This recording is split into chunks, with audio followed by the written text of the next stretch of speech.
Send it.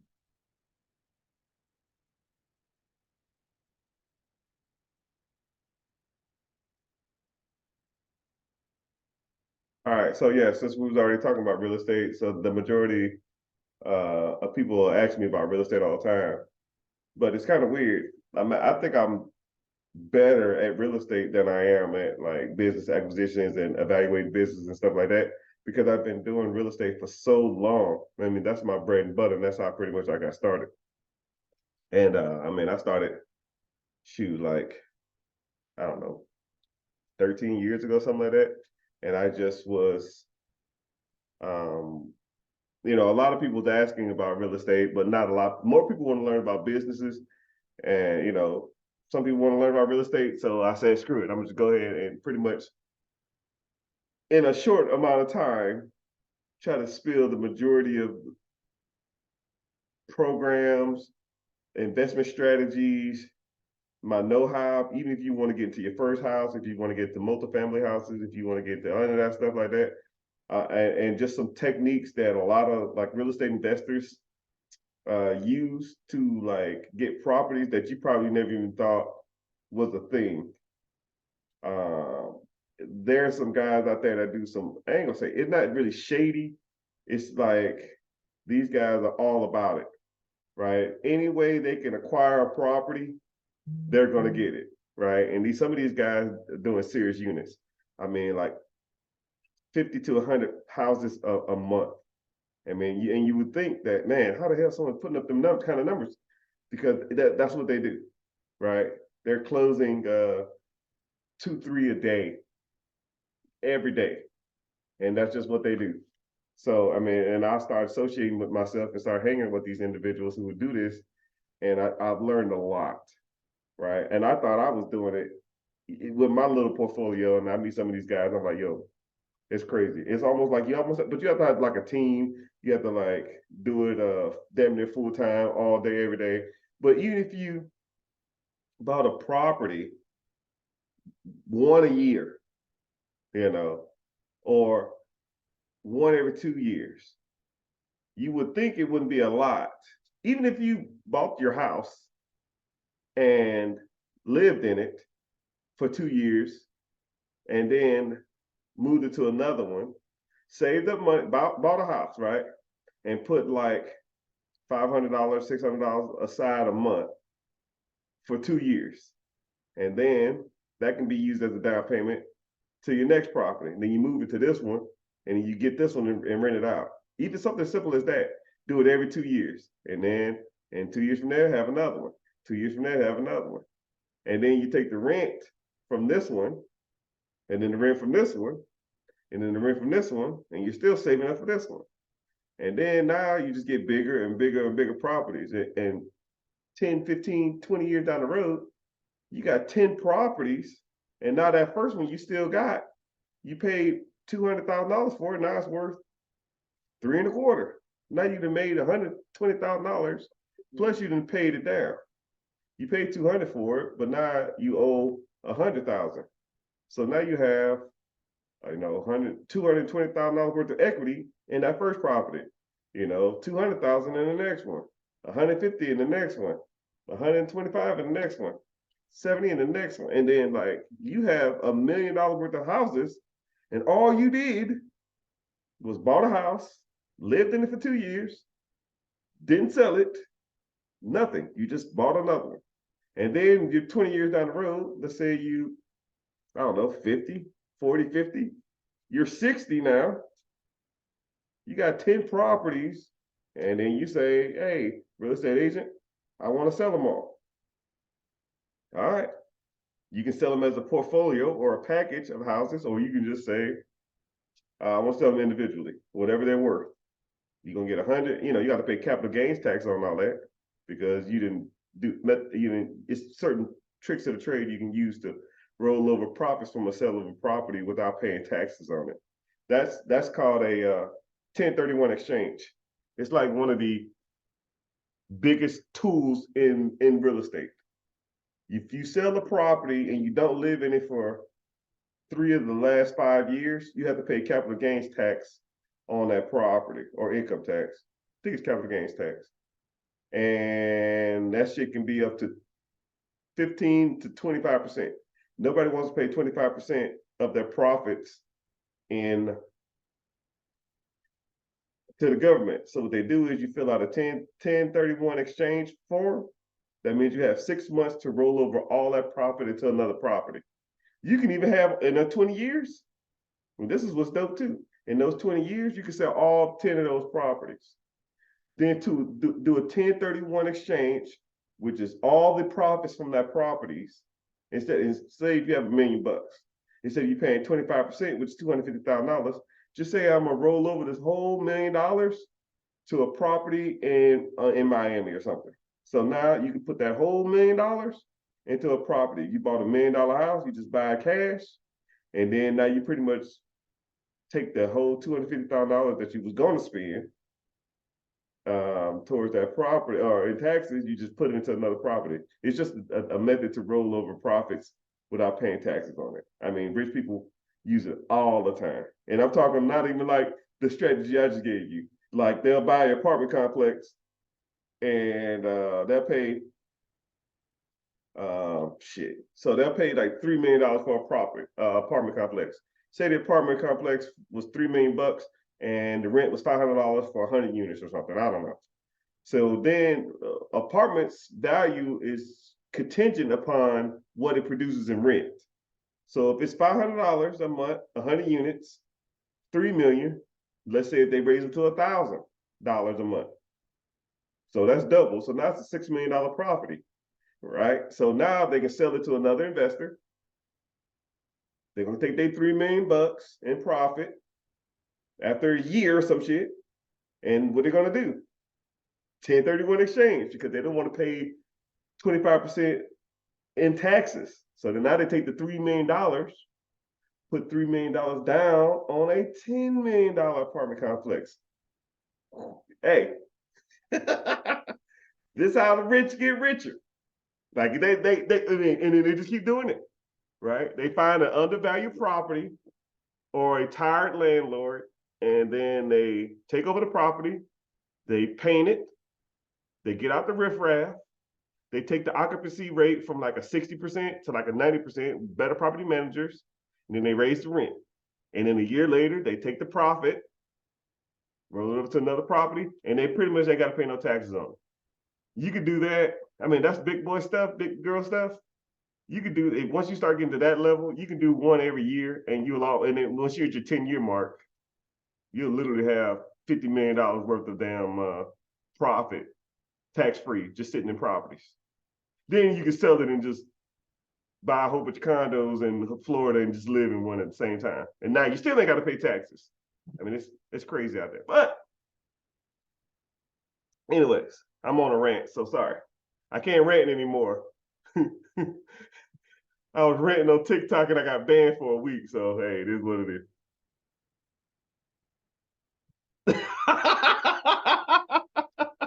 Hey, get out of here. Let me finish. All right, so cool.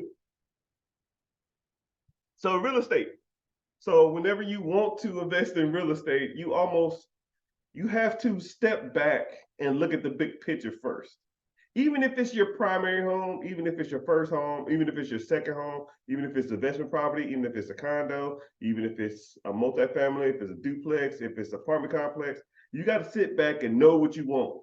You can't just say, okay, I'm gonna start investing in real estate and just hop into it. It don't really work like that. You got to almost sit back and know what you want to do, right? If it's your first house, cool. Let's focus on your first house. Let's not be wasting our time with 100 unit apartment complex. You're not focused. Like make your objective and then go for it, right? So to me, strategy is like one of the key things that people need to focus on when they focus on real estate, right? And then second, then two is what type of property you want to invest in, right? You want your first property, you want your multifamilies, you want your duplexes, and a lot of people want to invest in real estate in their area, but this is modern day age. You can pretty much do anything with a cell phone, right? I mean, you don't necessarily have to be in areas to buy and sell properties. Like Like I'm gonna flex on y'all, even though I don't generally like to do this, right? So I bought. Well, here's two checks. One ain't that much, so don't laugh at that one. Here, that's one. Can I see that? So I'm not lying about the money, right? This the date, the 21st, 8 days ago. I didn't even cash this one yet. That's only $300, but that was for like a referral fee or some shit like that, right? It was from out of town. Here's a bigger one. July 27th, 2023. Almost 15K. I don't know if y'all can see it. Y'all can see it. I mean, I don't have to lie. I ain't even cashed it. I mean, it's what it is. Just throw it to the side. I mean, because I do them so often, right? I'm just knocking them out. Buy them. Like I know how to evaluate a property. I see it undervalued. I take it off someone's hands. I have a team in place that's going to renovate it. I have a team in place that's going to manage it.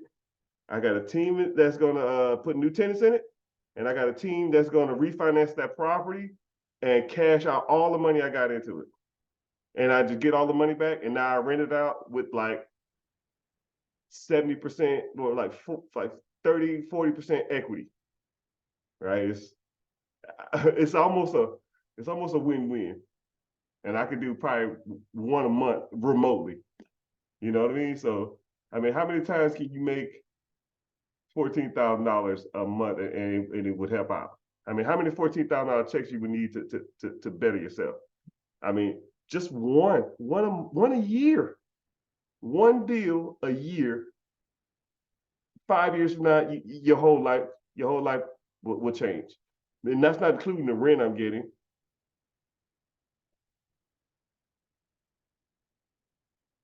That's not the rent I'm getting. That's not the appreciation I'm getting. And that's not the pay down of the mortgage I'm getting. And it's not the appreciation and the tax benefits. Right? Property managers is a write off. The expense for the renovation is a write off. I just put a roof on that property. That's a write off. I mean, that's why most people do real estate, because it has more benefits long term than buying businesses. Businesses are cool because business is cash flow right now. Like you get a fat check and it's in your pocket now. But real estate, it's like the slow burn. I might make $300, $400 on that property. Hold on, I'm doing the math. My mortgage is 11 and a quarter. I rent out for 16. So what? About a 450 spread, 500 spread. So that $400 spread is it's pretty good, you know. But it's not like owning your own business when you get $10,000, $15,000 a month. But I got appreciation. I got $50,000, $60,000 worth of equity. I get tax write-offs. It's like the gift and the curse. I love them both. Okay, so anyways, back to what I was saying. So now you got to figure out what you want to do. If you want to focus on single family, you want to focus on your first property. That's you just need to stick to it and focus on that. And then you need to focus on what you want to do with the property. Do you want to flip them? Flipping is you buy the property, you put money into it, and then you sell it hopefully for a profit.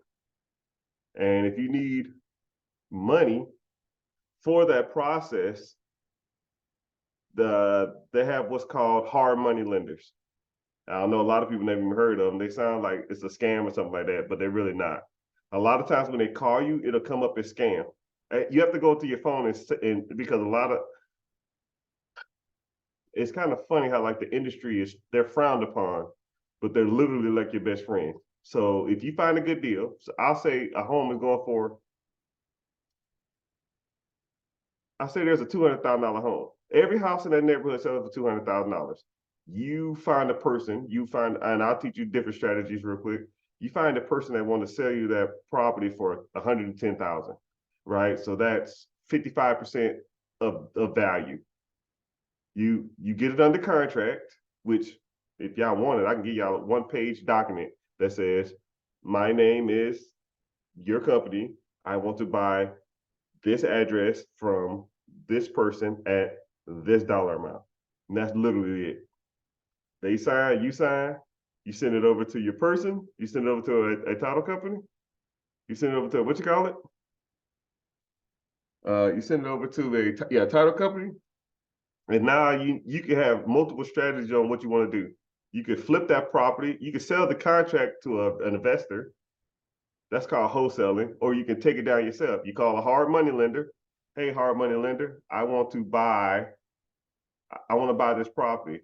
I need funds to buy it. I need funds to renovate it, and I need a loan on it when I'm done.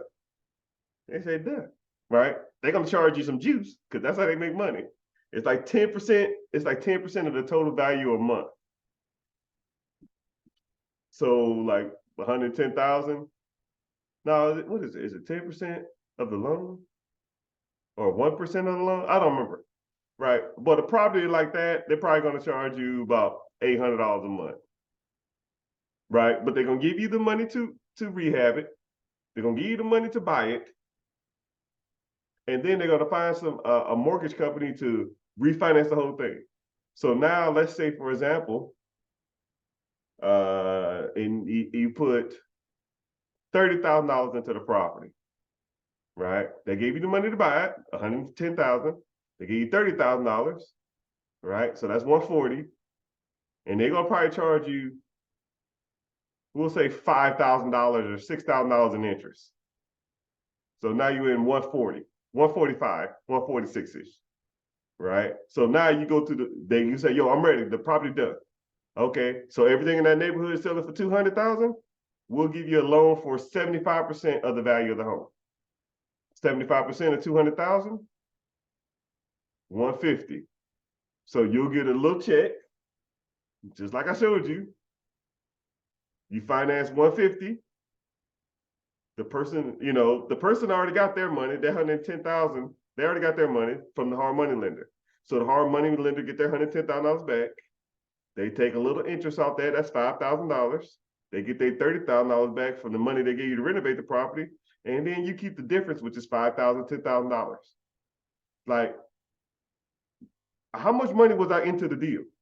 Ultimately, at the end of the months, nothing. I pretty much made $5,000 to take someone's problem. You see what I'm saying? Once you know how to find the deals and evaluate the deals, you can do that all day long. I damn near close one or two every month, every other month of that.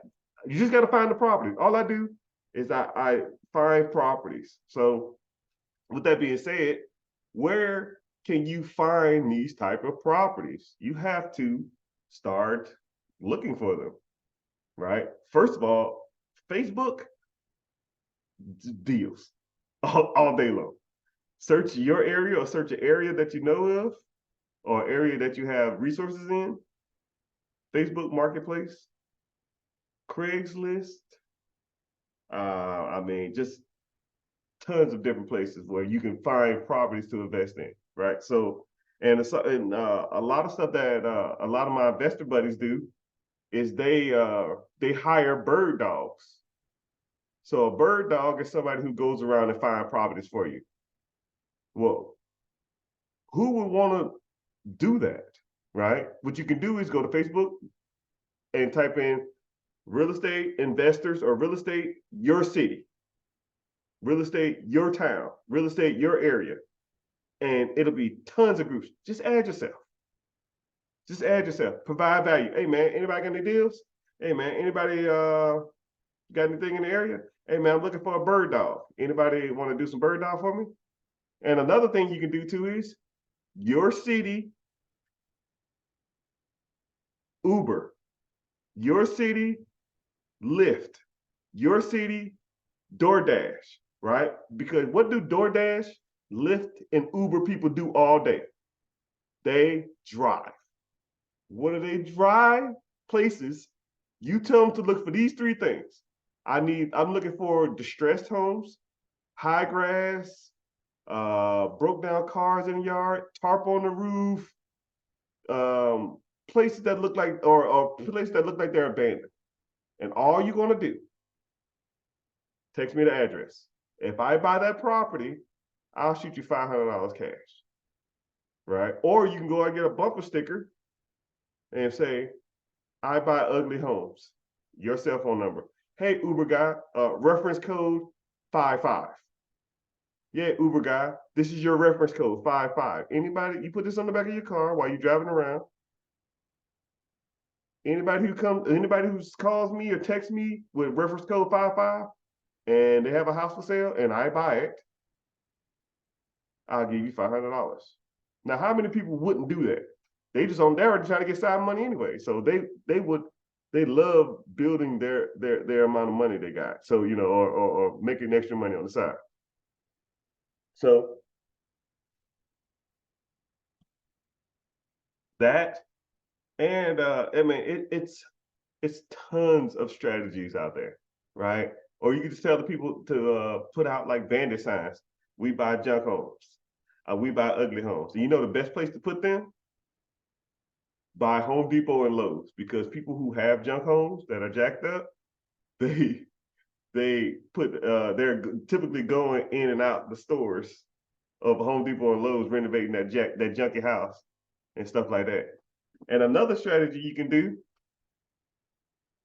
and another strategy you can do is you can, whenever you see not a garbage man, the guys that like a junk cleaning place. Like what's the place it's called? Like the people that pick up the junk. I can't even think of what they're called. Like junk haulers or something like that. They go out and clean out people's houses, or they have like a hoarder house and they clean out people's houses. The majority of the calls they get are from people who have who parents or somebody or a family member died and they had to go clean out their house, right? So you call them when you see some like driving down the street or something like that. You say, "Oh man, if you have a house that's in distress and the guys want to sell their home and they have you clean out all their crap, here's a stack of my business cards. You give them one of my cards, put referral, 1-1 on it, or put TM or something like trash man or something, or whatever their initial is, or whatever their name is, and say, yo, give them the card and say, yo, if you think about selling this house, I got a guy that'll buy it for cash, right? Because technically you are buying it for cash because the hard money lender is going to give you the money in cash, right? You just got to know how to evaluate the property, and then you have a hard money lender. They're going to buy the house for cash, and they're going to give you the money to fix it up. And then what you say too is, yo, if I have any other properties that I got to clean out, I'll give you the business. So it's like almost like I scratch my back, you scratch mine, right? So if I bought another property and that need to be cleaned out, I'm calling my trash man. And my trash man gonna call me whenever he has a property for sale, or whenever he finds somebody who has a house that someone probably passed in and then the people don't know what to do with it, right? I get those all the time. It was one property, it was in, I think, North Florida, something similar to that. Dude had a house, gave my business card to a trash man. Trash man went over there to pick up his house. He's like, yo, man, I got like 6 houses I need to clean. He said, oh, what are you doing with him? He said, I'm just tired of dealing with him. I'm cleaning them out and I'm gonna sell them. He said, oh, I got a guy. Call this guy. He said, yo, Rich, I say, see you looking at properties. I said, yeah, what are you doing? He said, I'm gonna clean them out and fix them up and do all that kind of stuff with it. I ain't got the time nor the money. Leave him alone. I'll take him. I'll take him off your hand. And he was like, just give me what I got in them. That dude wanted like $20,000 for all like 7 of these houses. I was like, dude, you can't sign that check fast enough. Take him. All right. Another strategy is here. I'm gonna share my screen. This is another strategy. I'm gonna go to screen share. Right. Now I'm gonna put y'all on some game. Y'all gonna learn something today. All right. So everybody know a real estate agent friend or have a real estate agent buddy, right? You go to your real estate agent buddy. You go to your real estate agent buddy and you tell them, I want a list of all expired listings. An expired listing is a property that was on the market and after 6 months it didn't sell. So so a real estate agent and a homeowner, they have what's called a contract. So that real estate agent has 6 months to sell that property. If he or she does not sell that property in 6 months, the contract expires. It's called an expired listing. So what do we know in this situation? After 6 months of someone trying to sell their home, they couldn't sell it. So now you know that there's opportunity there, right? So what you can do is real estate agents get a list of expired listings every day. And it's through like the MLS, the multiple listing service. And you could tell that real estate agent, yo, put me on the MLS, multiple listing service, expired listing. And the expired listings will come and you can find these individuals, call these individuals and say, yo, I see you have a house for sale. What happened? Why didn't it sell? Why do you think it didn't sell? And then y'all can just have a conversation. And then you can negotiate owner financing. You can negotiate seller carry. That means that you just, seller financing is when you take over. Okay, seller financing is when they finance you. Seller carry is when they finance you, and then you can do like a seller takeover. Like you take over their property, and you make the payments, and then you just give them like a buyout whenever you sell it or something like that. You can negotiate those type of things. It just depends on you. So hold on, let me see. So here we go. So here, look, expired listing. I get a list of them all the time. It's just randomness, man. And it'll just be like random houses, just every day. I mean, and if it's something that I'm interested in, I'll I'll take a look at it and I'll knock it out. But look at this one right here. Right. So it's so I'm gonna show you, for example, we just pulled this one up. I'm gonna show you how to find this person. Okay, so all I have is an address. Like, y'all see this, right? Just tons of houses. So, like, hold on, I'm gonna try to find one with a lot of them on there. So, yeah, sometimes it'd be like this. Look, all these properties, right? It just depends, right? So here we go. So, boom, I click on it. It looked like it's some distress. It is what it is. 3 bedroom, 2 bath. Great investor special. Needs work. So let's do some work. Boom.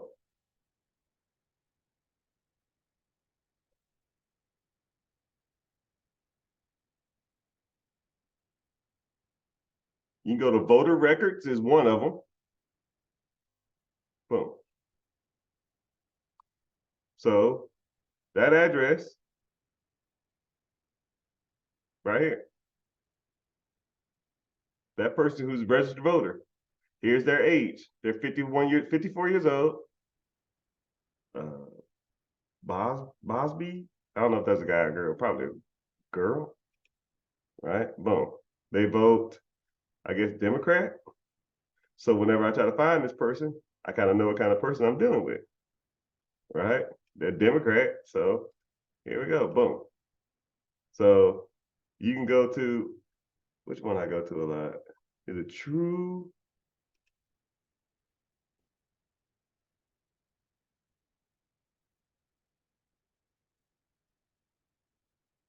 True People Search.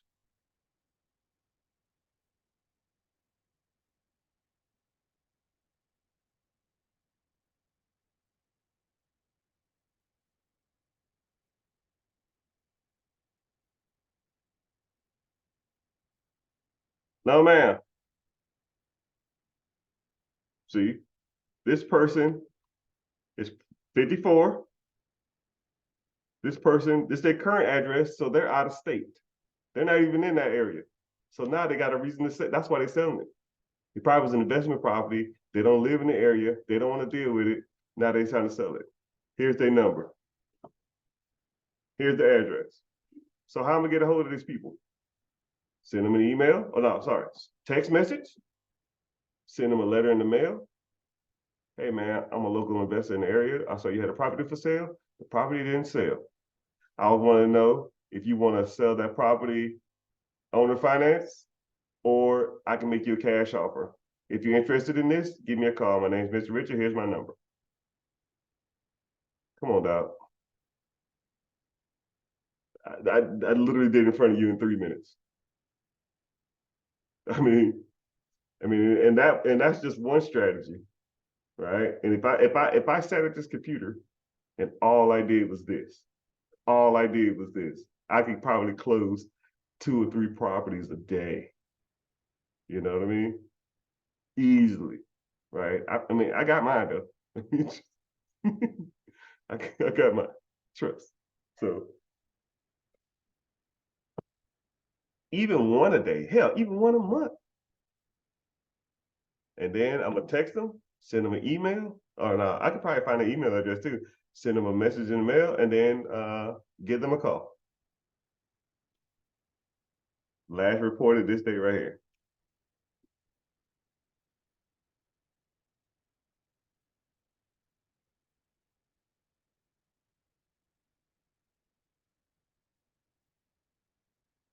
Cool. And that's that. All right. So I mean, there's a few different strategies when it comes to real estate investing, but let's just say you don't want to get into real estate investing. Say if you just want a primary home. I put this in the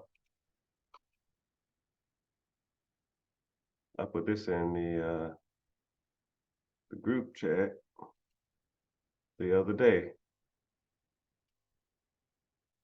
Right. I saw 2 people like it. Y'all killing me, man. This one right here.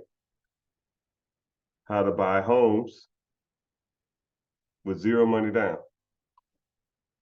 There's a program, SD USDA. This is your credit score, and it has to be rural area. But rural area is almost considered. Is rural area is really not considered rural. You know what I mean? Some states, yes, but a lot of states, no. You can literally be 5-10 minutes outside of the major city, and it's considered a rural area because it's more farm area than like commercial area. So it just depends on where you live. So let me point this out. I'm gonna put y'all on some game.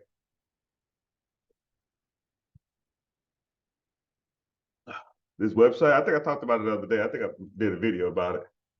You have this website right here. This is called HUD Government slash Homes.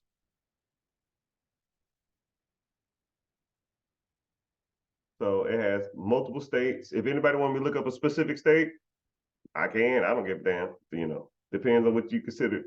And these homes, uh, some homes fall into the okay. So the U.S. Sorry, I'm kind of jumping tracks.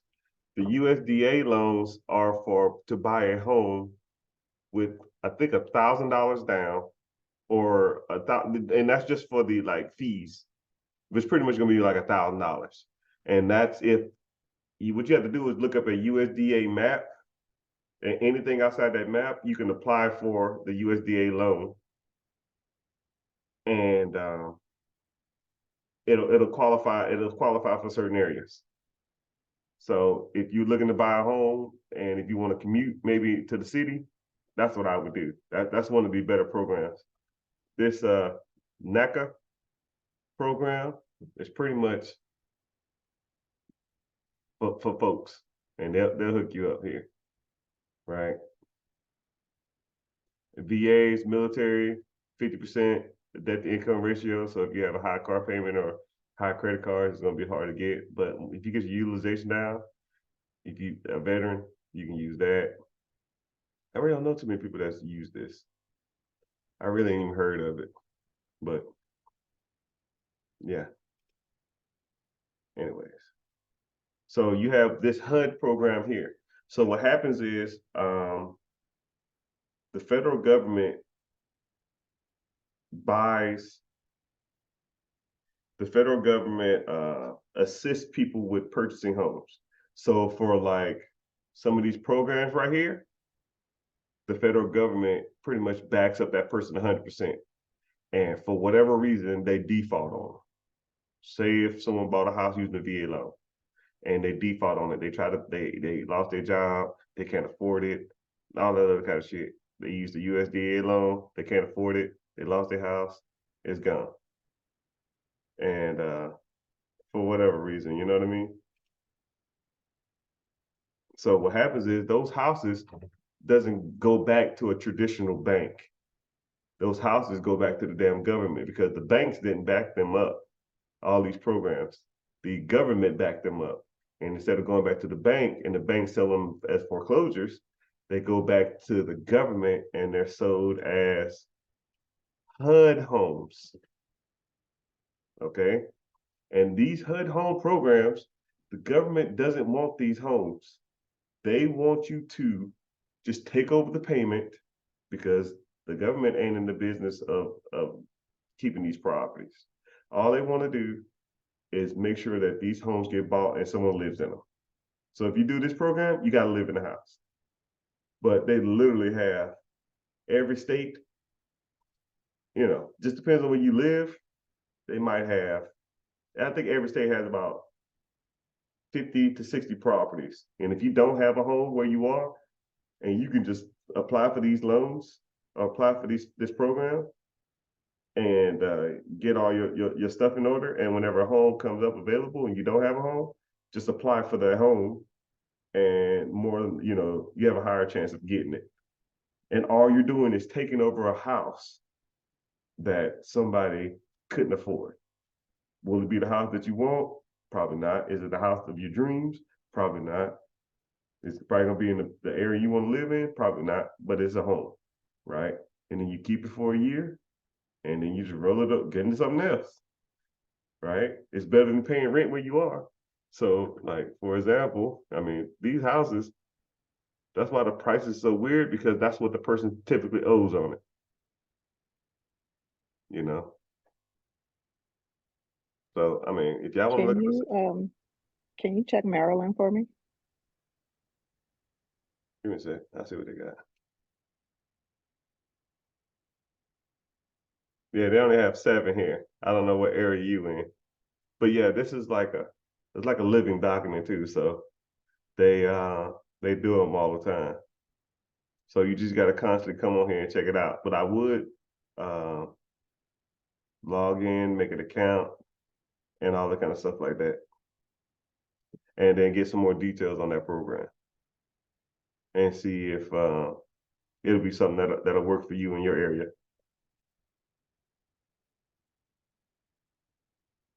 I mean, they're not Yeah, bad. that one's in the county I'm in, This where but you I at? don't want to live in Fort. Yeah, but I don't want to live in Forestville. Mm-mm. See, look at you. Look. I mean, I know me. I don't. Mm-mm. Yeah, yeah, yeah. But yeah, just seven rooms, 1,800 square feet, 6'6", HOA fees, lot size, listing date, listing price.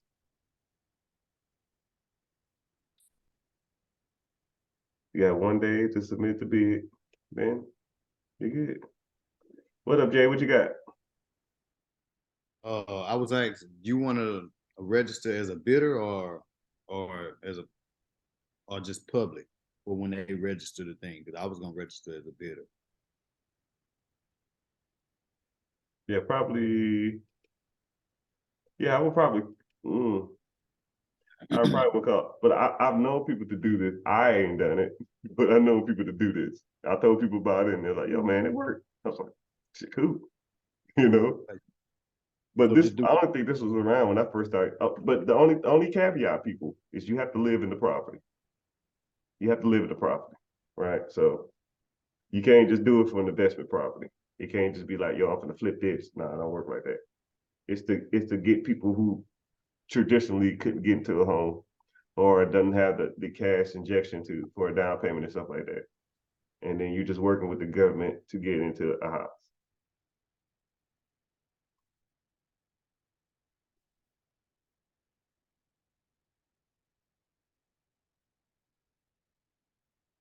just pull up Maryland again, because I'm sure they have brokers who work with these guys in these certain programs. And then, what's the area code there? 20716. 20716. Yep. 20716. See if I can find something. There you go. Multiple ones. Get one of those brokers a call and you say, yo, I was on the Hub website and you was listed as a broker for these areas. How often do homes come up in these areas that I'm looking for specifically? Okay, put me on your list. If anything comes up, let's try to make something work out and try to walk me through the program. And maybe something changed. Maybe you can talk to somebody and then they can, maybe things change. Maybe it's a little easier. Maybe it's a little harder. Maybe the plan changed. I don't know. But that's what I like to. That's what I like to do. I like to talk about that type of stuff. And then if you hear anything differently, just come back and tell me, and then I'll pass the word on to everybody else. If it sucks, it sucks. If it do, it do. If it don't, it don't. It is what it is.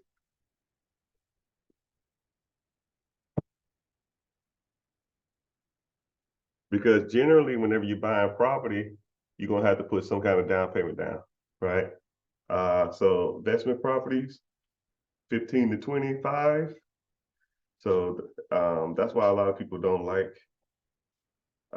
investment properties, because it's so much cash injection in it. But there's multiple programs out there that people can get into for 0% down. This one, especially your primary home.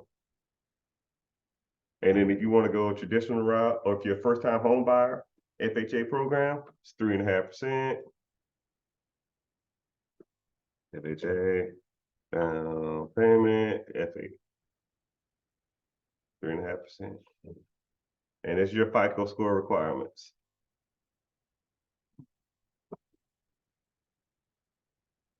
But and also too, if your credit score is lower, you have to put more money down because you're more risk. So just depends on what you want to do. But I mean, there's multiple different ways to get into real estate. I'm gonna show y'all one more source, and then we'll just progress on to something else.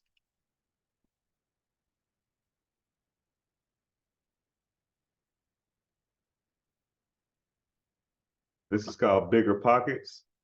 It is pretty much the hub of real estate investing, or the hub of anything in real estate. If it's gonna work, man, I know I got an account. Watch my password don't work. Oh, come on, dog.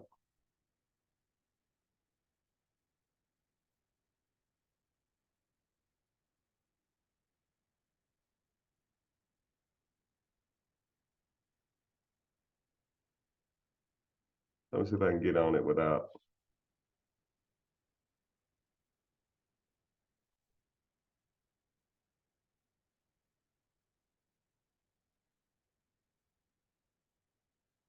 Maybe not. Hold on. But so what happens is on there, man, I got mosquito bites. They I mean it does it's like the biggest collection of real estate investors. And it's almost like think of like Facebook, but for real estate. So like if you wanted to meet buyers in your area, you want to meet wholesalers in your area, you wanted to meet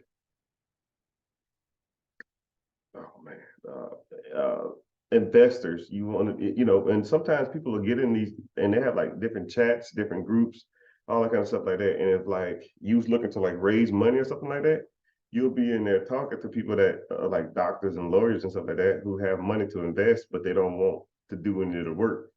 They just want to give their money up and then just get a return on their money. But yeah, it's one of the biggest, I think it is the biggest community for like real estate. I mean, just to show you their YouTube. I mean, the Bigger Pockets podcast. I mean, they don't mess around. So, and then, you know, they literally probably drop a video. It's got to be daily, 13 hours, day, 2 days, 3 days, 4 days, 5 days, 6 days. Look, real estate, home prices, all they do is just all real estate stuff. I make $10,000 a month with 10 rental properties. Hell, we just talked about the strategy on how to get 10 rental properties. Hell, if you did a HUD for your first one, and you did if you was in the military, you do a VA for your second one, and then do you do it? You can still do an FHA, even if it's your first home. It's just the home that you're currently going to be living in. So you got 3 houses at 3.5 down. I mean, especially if you ever served in, or if you currently active duty, whoever's watching this, if you are currently active duty, I mean, if you active duty military, you can seriously. I got like a couple strategies for that can, 40 units. I mean, it just depends. Like there's just tons of stuff, man. Even if you're just on the way to work, how to buy a rental property with 5% down, right? It just depends. Cash cow, 400%. Even if you're just driving to work, and just throw something on. Financial free, went from a pizza man to financial free, went from a pizza man to 27 units by the age of 31. And this woman's probably gonna talk to you about that. And just stuff, 31 apartment complexes. And everybody in here, everybody in this thing form, and they're all like that. It's just literally like, I got 25 units, I got 100 units, I got 5,000 units, I got 64 units. I'm just like, it's just like everybody in there is just like, it's almost like a brag fest or something. But the people, it's like a forum. They just sit there and they talk about different money things they got. I'm trying to see if it sent me an email. Probably not. But yeah, I would get onto Bigger Pockets. I would look at these HUD homes in your area. I would contact the agent. And I also would try to be working on my credit to get in the home, because I think the divide between middle class and upper class is gonna be, it's slowly but surely separating. And it's so hard down there to get a damn property nowadays with interest rates. The property I just got, I think it's like 7.1%. I'm like, right, and then the fees going up and stuff, it's almost like it's not even worth it. But people still gonna need places to live, and I still can assess deals and find some good ones. But once you know how to do it, it's clockwork. But yeah, I was going to only spend an hour talking about real estate. So any like general questions about real estate? If you want to ask, you can, you can't. If you don't, it's I have fine. a question. Good. So I just got on. I have a question though. Can you do the same thing with like mobile homes and things of that nature? Okay, so I got you. So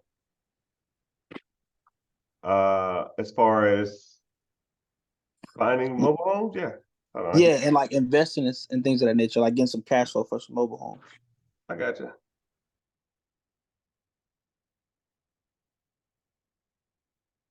Thank you for joining. I didn't know you came in here. I'm on a different screen though, so here we go. So what I would do is mobile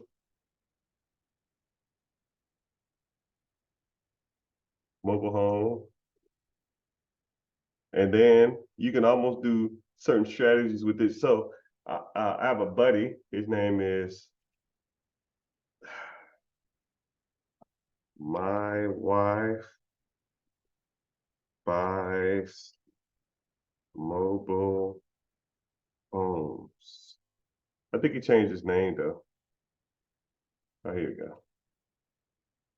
My Wife Buys Mobile Homes. This guy buys a lot in my area, and we're good friends. And he has programs that teach you how to buy, but I kind of give it to you in a nutshell. If you're going to buy a mobile home, just note that mobile homes don't appreciate. So like if you buy it for 10,000, then you're just buying it for 10,000. If you ever sell it, it's gonna sell for 10,000. It's probably gonna sell for less, right? But the real asset in mobile homes is the land, right? Like he won't even take a house if it's not on land. So if you're buying a house, mobile home, make sure it's on your own land, because the property is almost like buying a car, right? The car will depreciate and it's really not worth anything. But the land that the car is on ain't going anywhere.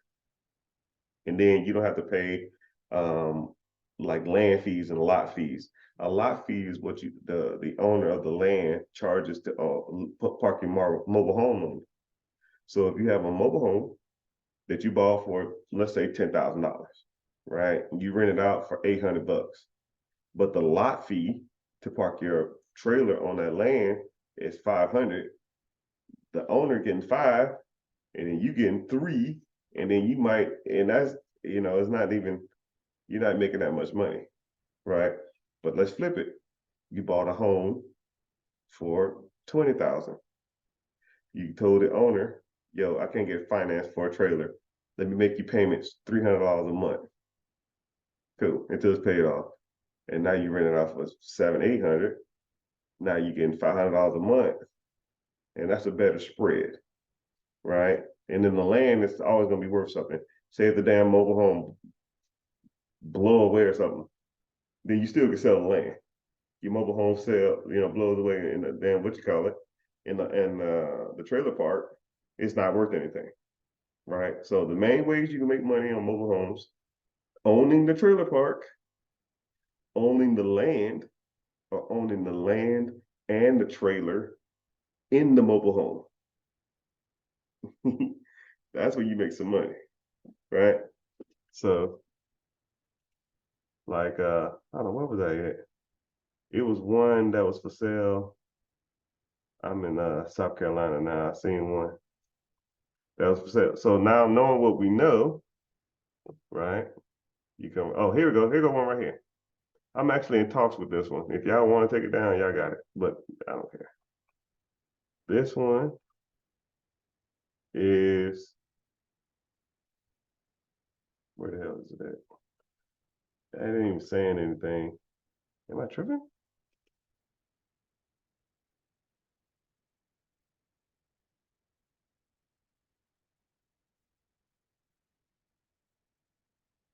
But this is a mobile home park. It's I want to say, I want to look it up. I have the information in my email. I just ain't got back to the person. They wanted I think 180,000 for this. And then I think the rent for, I think it's not 13 bed. It's like I want to say nine trailers, but you get the trailers and you get the land. And I think they was renting out for like 600 to 650 a piece. So 6 times 7, that's $6,000 a month or something like that. And the mortgage on this,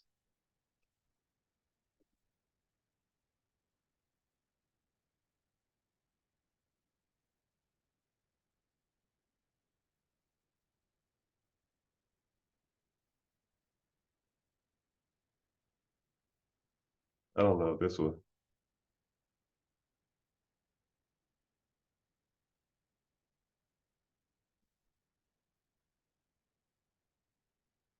13 plus insurance plus taxes, you at 2,000. You got 8 units that's renting for $700 a piece.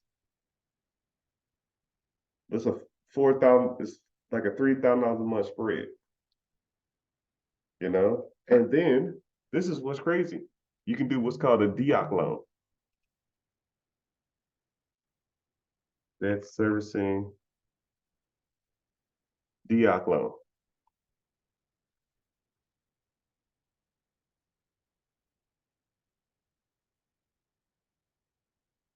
What is?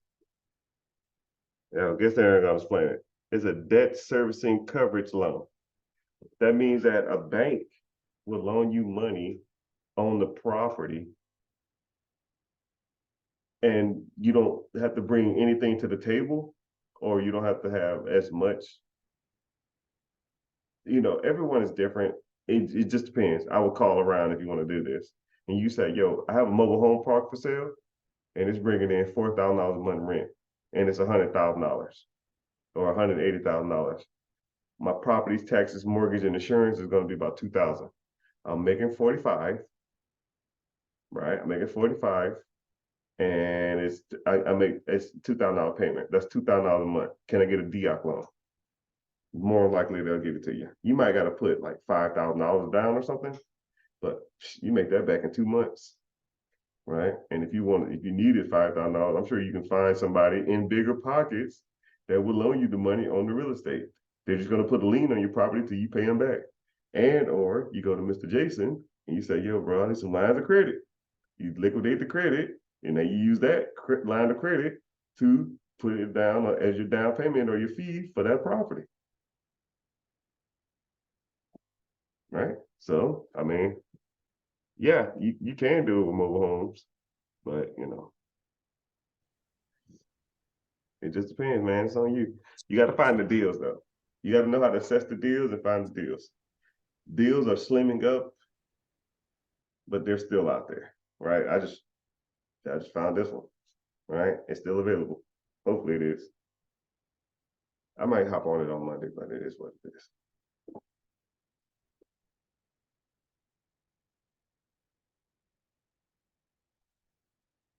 And if y'all want his information, tell him Mr.Richard sent you.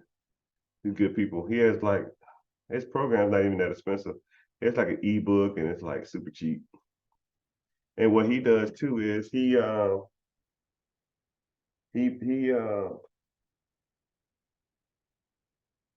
like he has like different programs that he do too. So what happens is divorce probate. So what you do, you market it to yourself that you want to help people with these type of issues. The divorce probate, that means that someone's breaking up and they have a property that they want money for, right? And then you say, well, I can't get a loan on that property, right? Y'all sell me that property on terms. We'll do like 5 years at $500. And then what I do is I send you $250 and I send you $250. And y'all pretty much get a check every month for the rest of y'all for the next 5 years. And they'll say, deal, I don't want the house anymore, right? And then what happens is you take that $500 a month that you're paying, you put a renter in there, you charge them $1,000. It has the land. And then, so that's how you solve a probate or a marriage divorce issue. Bankruptcy liens, what you do is you have to go to the city, you call the city and you say, yo, this property has liens on it. How many liens it got on it? How much before? Because if after like so many months, the state will take that property and they go back to the bank. So you have to call and negotiate. Yo, they owe, they have fines and it's $4,000. Okay, I'm here right now. What you got? I need cut me a plan or give me a lump sum down payment. Cool. Pay $700 cash and call it in. Cool. Hey man, that $4,000 worth of liens, I took care of it. So since I took care of this, I need you to take care of me. Now, I need a payment plan on this property. Right? They don't know you didn't pay $4,000 for that shit. Right? Now you're gonna gotta negotiate the terms, $500 a month. You put $1,000 renter in there. It has land with it.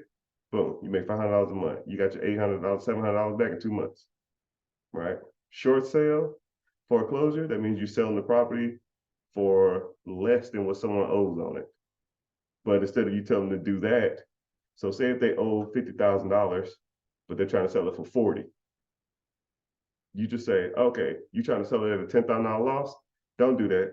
Just let me take over your payments. How much money you need to move? I need $1,000 to get a new property and $1,000. I need $1,000 for my next property for a down payment. Cool. Here's $1,000 or $2,000. Now they move out that property for $2,000. You take over their payments, which is $400 a month or $500 a month. You put a renter in there for $1,000, $500 a month. You tired of being a landlord? Cool. Let me give you $500 a month for your property. You're tired of being the landlord, I'll be the landlord. You reap the benefits of being a landlord without doing any of the damn work. You still get cash flows, $500 a month until the property paid off. You see what I'm saying? Oh, more than it's worth. I just walked you through that one. Let me take over your payments. I didn't say shit about no damn down payment. I didn't say shit about credit. And you can do that with mobile homes. You can do that with storage units. You can do that with single family, multifamily. You can do that with investment properties, apartments, mom and pop businesses. The same thing. I didn't say shit about down payment. I didn't say shit about a home a loan. None of that. Right? You talk to 100 people a day, you'll get 5. I promise you. You just got to talk to the people. Enough of that. It's there. You just got to do it. And if you want to go next week, if y'all want to go to, or next time, if y'all want to go into like some more deep dive strategies on specifics on how to do it, you say, yo, I think I want to invest in real estate. I want to do some down payment strategies. I want to try to reach out to some of these people and see if I can negotiate some of this stuff. All right, we'll walk you through it. Shit, or we can do what's called JV, joint venture, right? You find a deal, I'll walk you through it. I'll talk to the people, you talk to the people, and whatever profits we make, we split. It's a collaboration, man. I'm not like, this ain't like I tell you how to do something, you gonna do it. I mean, I'm all about the dollar too, It's easier to do stuff the first time, especially with someone who's more experienced. All right. All right, enough of that. Okay, so I put this in the group chat. I put this in the group chat the other day. I don't know if anybody saw this. If y'all saw this, could you let me know? You ever heard of this before? Anybody know what this is? Yeah, that's the goblin, right? Say The again? goblin, right? That's the goblin, right? Yeah, you heard of it before? You done it before? Yeah, yeah. Yeah, pretty cool too. Yeah, so I put it in the chat the other day, or in the Facebook group. And so just real quick, I'll kind of go over what it does. So you can almost, it walks you through process that you want to do. Like, so somebody was talking about mobile homes, right? Invest in mobile, sorry.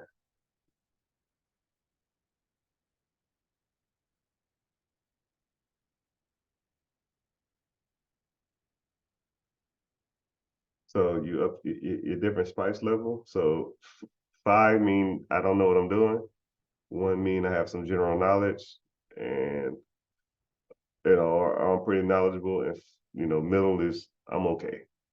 So I don't know anything about mobile home investing. So I'm gonna go here, and then I'm gonna come over my magic wand, let it work its magic, and it pretty much gives you a breakdown on everything you need to do when it comes to certain industries, right? But you can put almost anything in there, you know. And if you wanted to contact mobile home park owners and managers, inquire about investment opportunities. Should I just talk to you about that? Right? So here we go. Contact mobile home park and owners and managers and inquire about investment. Now, I'm gonna sit back. If that's on your checklist and everything you do, you can just mark it off. Let's say we did the first 3. If you want to go into more details, you just click this and it breaks it down even more. Right? So I won't even look. I don't even want to see. So if you had to contact mobile home parks and managers and owners, how would we do it? Let's walk through it, people. Because this stuff is more execution than thought. You just have to want to do it. So how would you go about doing it? Anybody? Nobody? Bueller? Email Bueller? emails. call them, text them, go to that site that you just put us on. Yeah. So here we go. I know somebody lives in Maryland, right? This is their mobile home parking area. Boom.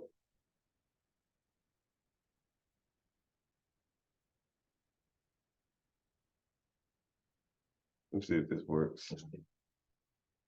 There's 200 right there. So you can do one of three things. You can text, you can call, or you can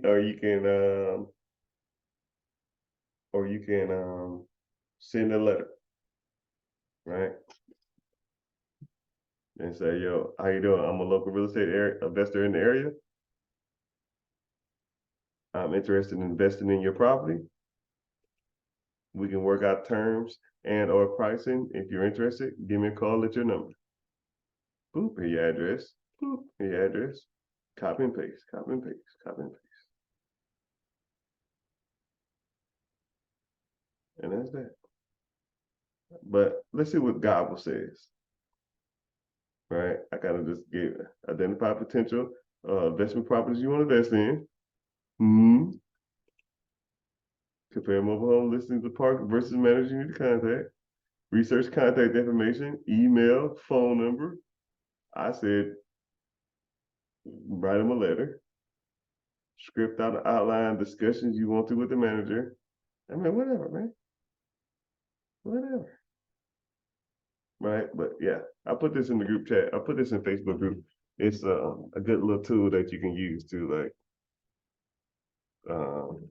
figure out things that you want to invest or things you want to kind of categorize. If you want a general overview, you can just, it helps you accomplish certain tasks.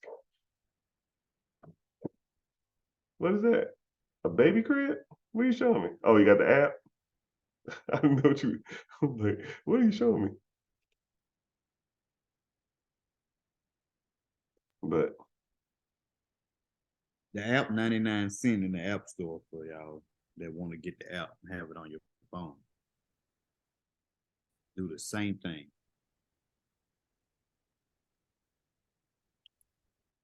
But yeah. So we'll get into all right, let's see who all in here. I didn't see anybody. Daniel was happening, Jerry was happening.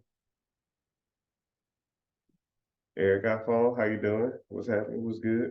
But yeah, so we talked about that a little bit. What we're gonna do is start talking about some we saw the requirements for buying real estate, right? So a lot of them you don't really need credit. And like the debt servicing coverage ratio loan or the DIOC loan, they don't even go off your credit. Or they'll check to make sure that your credit's halfway decent, but they don't even pull your credit. They just say, okay, your credit's halfway decent, okay. Or if you do so many deals, they don't even check your credit anymore. They're just like, all right, you good. Next. And then they go through the rest of the process because the loan is being covered by the rent. So they don't really care. But yeah, Jay gonna talk to y'all about things you need to do. So like business, owning real estate, some of these programs. Hold on, let me get back into this.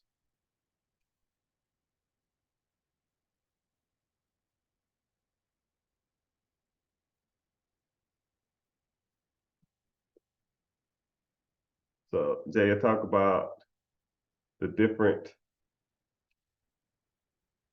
these programs, and they have credit score requirements, but how hard is it to get into some of these? Because like a 640, a 600, I know first time home buyer is, I think that's damn near 500. It's between 500 and 580 is 0%. I mean, it's 10% down. Anything over 580 is 3.5% down. So even if you had a 580, then it's less requirement of you to get in that home. I mean, it's less down payment. So it's almost worth fixing your credit. And 640 is a decent credit score, but 600 or anything over 500, it's not that hard. I mean, anything over 500 is not. It should be obtainable for most people. But yeah, so talk to them about like what you think about like if someone wanted to get into their first home. Because I know the requirements, they're going to look at your whole credit profile. They're not going to just look at your credit score, right? They're going to look at some of the length of history you have. They're going to start looking at all that stuff because your home ain't like a credit card. They ain't just like, oh, here's your credit score. Boom, you good. It's going to be they're looking at the big picture. So, Yeah. go ahead, So just elaborate a little bit. I got to get some cream, man. My arm is killing me. the VA loan, I actually went through the process of doing this one. The minimum score, they didn't that they need to change that a little bit. They're gonna want you to have like a score of 600. And the income limits, you just have to have some kind of stable job or income. Nothing. The debt to income ratio, that's what that DTI, the 55% is max. They are super serious about that. So if you buy a new car, you buy anything that's gonna throw it off and you already have student loans, it's a no-go with the VA loan. Now, the only thing I can say, you can have student loans removed from your credit. That don't mean that you won't have to pay them, but you can have them removed. Now, as far as y'all that's trying to get to that USDA loan, that's 640, and the NACA loan. Now, the thing about NACA, I'm gonna go back to the USDA because NACA, I also done that one as well.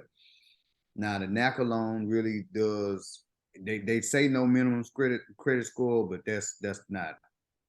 Your credit score needs to be a 680 or above.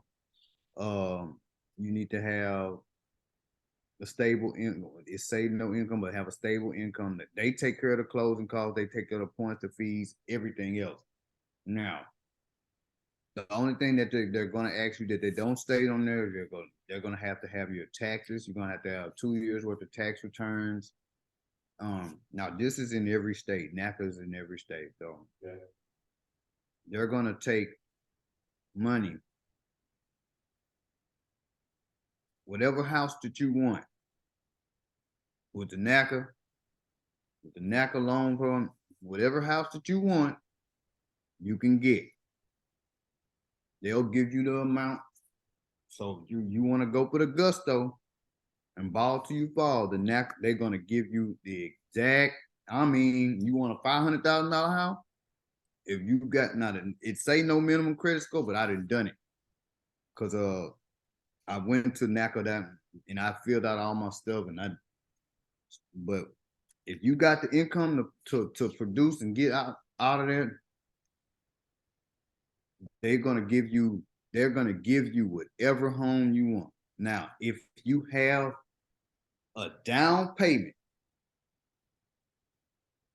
with NACA, say you have 10,000 down, they will cut your monthly rate. So let's say if you're paying $1,000 in rent or 1,500, you put 10,000 out, they're gonna cut that in half because you put money down. With the thing with NACA, again, they go by the same rules and regulations. You have to live in a house 1 year. Most people that I know that are entrepreneurs with NACA, they going in and getting duplexes, and they're renting out one side, letting that pay for the whole entire house while they go somewhere for a couple of months. Most of the time, people they stay in the house for 3 months and they got their other tenant in there, someone living in the house, and then they come back, check in for a month, and then they out again. But technically, since they got someone living in the house, that means that's like they living in the house. So it's occupied. So that's one of the loopholes that people have came up with NACA. Now, NACA is if I could say out of all the things, it's the best one. If you got qualifications for it and you go to the website, I'll put the website up in the group because I've actually done it. It's all online now. But once you qualify, you got everything. It's a go. Now the USDA one, the one for 640. Now max limits, income, rural location, so they specify just a little bit different for you guys that don't have your credit score in the right area. If you're in the low 500s, it's easy to get up to 600. Two ways, like I like every time y'all see me come on a live, because after the class, I'm gonna go live and I'm gonna tell y'all the same thing when I go on TikTok. Update your address, your name, your address, and wherever you work. That's a 20-point increase just by doing that. Then remove all the inquiries that you got and didn't get approved from. That's another 40 to 50 points. And then all you need to do is get a primary trade line. You can use Grow Credit. You can use National Credit Direct. You can use Kickoff, and you can use Credit Strong. Credit Strong is the best one. Second to National Direct, because National Direct is the clone of My Jeweler Club. You know, they used to have that where you get in there and you buy something from them, and they give you a $5,000 line of credit, and they put it onto your credit, and it shoots your score up. So those are things like that. So once you get to the 640 and you got that, then you'll go for that USDA loan. But like Mr. Richard said, you're gonna be subjective to areas. So the areas that you're around, and the rural areas, you're gonna have to be very selective on where you want to live. Now the other one, the last one, I've never heard of that one, but the score qualification, and it says it pays up to 5%. So it's a little bit less. Like I said, majority of y'all are not. And if I hadn't taken a look at your credit, book a consultation with me, I'll take a look at it. But if you're not in DEFCON 5, which is the lower 300s, then you can be brought back. Most people is utilization, old debt, and in high inquiry usage. The one thing that you want to do is stay away from that. Utilization and late payments, that's both of those are 192 point loss. You get 550 points when you go look at your credit mix. Your credit mix is the most important thing that I tell y'all about. That's not your credit profile, that's your mix. That's what all of the stuff is together. Your late payments, your utilization, the derogatories, the inquiries. That's called a credit mix. If all of those are key, or credit mix or credit factors, like when y'all see me post it up on Instagram, or not on Instagram, but on TikTok, where you see where it has that on, what do they call it? Credit Karma, where they have the credit factors where it's broken down. That is your credit mix. So it has payment history, all that.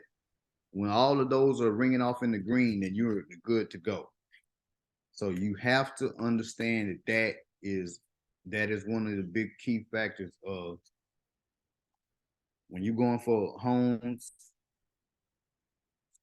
You want to make sure that's clean. You want to make sure it's clean. You clean it up, couple of letters, dispute these people, and you'll get into the best situation of your life. Y'all want to flip houses, y'all want to do all these things. This is the way to go.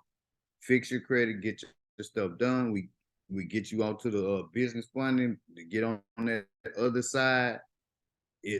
I cannot stress to you enough how important it is, y'all, for y'all to get on the other side of credit. Once you get onto the business side of credit, then you're full ready to go. Liquidating the card can give you the down payment you need for one of these houses, one of your business, everything. That's why it's so important. We don't put on, you know, I don't put enough stress on it, but like I said, it can change your life if you do it the right way. But yeah, this one, y'all, when it comes to these loans and you have little small problems with your credit, go ahead and get the dispute process going and try to fight these people so you can get yourself into a better situation. Yeah. Yeah. All right. So I guess we'll get into some gangster stuff. Let's get into man. I put some cortisone on my legs and arms. I went to the beach. I did like some volunteer work, but we had to clean up the beach. Dude, it was so many mosquitoes out there. I got to be like 1,000 mosquito bites on me, man. I am hurting. I mean, I put all this like ointment and stuff on my skin, all this other, dude, it ain't doing nothing. I ain't never going back to that place. I am hurting. But yeah, I'm here. I'm just like scratching my legs, my feet. I got a quick question. Go ahead. So say if you found like a regular home or whatever, and nothing was wrong with it, how long do you think it would take you to put a tenant in there? In this market, a day. Yeah. Shit. You can find tenants all the time. So I personally recommend, okay, I have everybody I know who deal with real estate. I know they have different stuff, but there's different techniques and different stuff you can use, right? One, you can put your place for rent.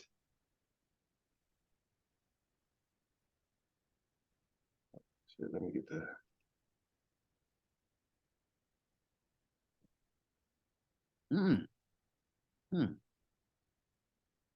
But me?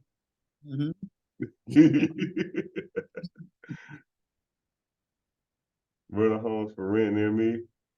So $1,000, you know, 1,100, 900, you know, there's tons of properties for rent, 2 bedroom, 1 bath.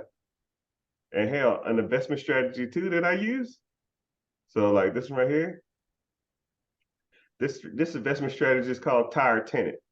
So a tired tenant is someone who has a rental property but they're tired of dealing with it, right? But you know it's a rental because it's for rent, right? Here's their number. Hey man, I was on Facebook and I saw you had a property for rent. I just want to know, would you ever be interested in selling? Nah, man, I'm good. Next. Actually, yeah. I was just gonna get a tenant in and then probably try to sell it with the tenants in it because it'd probably be more valuable that way. You know what? Don't even worry about it.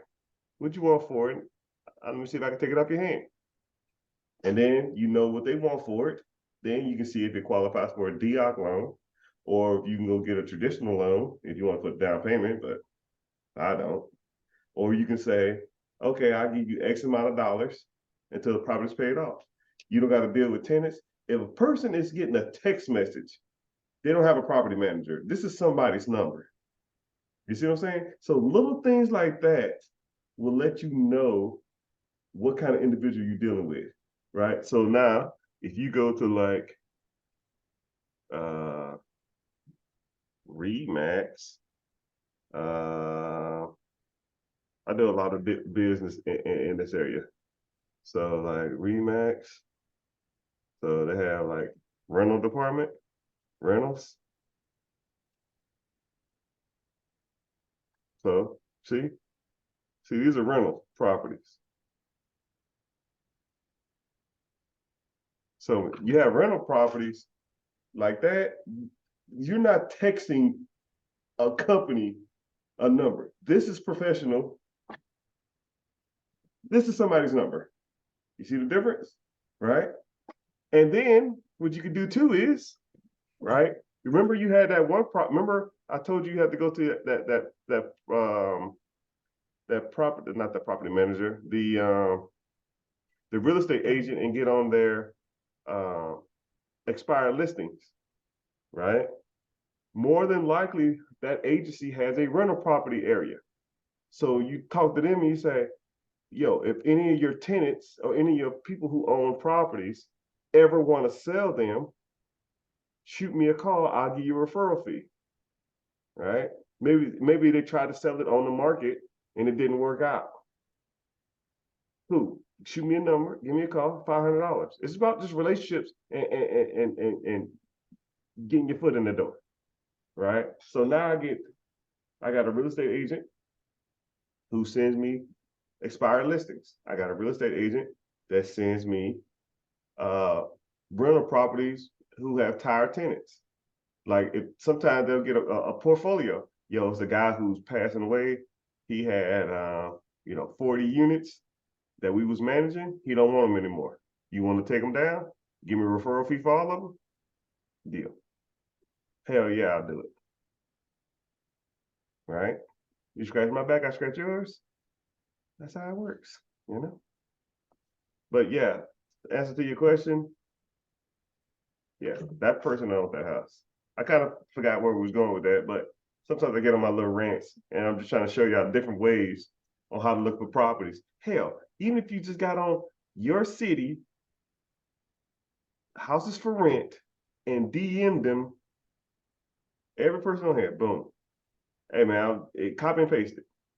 Hey man, so you had a property for rent. I was wondering, you willing to sell it? If so, give me a call or shoot me a text and we can sit down and work out some numbers. Same thing, same thing, same thing, same thing. Boom, boom, boom, boom, boom. You sit down for an hour, somebody will call you.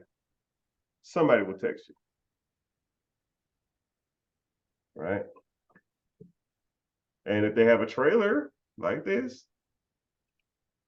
looks like a piece. Ooh, God dang, that's rough. No thanks. But and, that shit was rough. And shit, you already got the addresses. You know, you just go from there. And that's just another strategy you can use, man. Like it's so many ways to do it.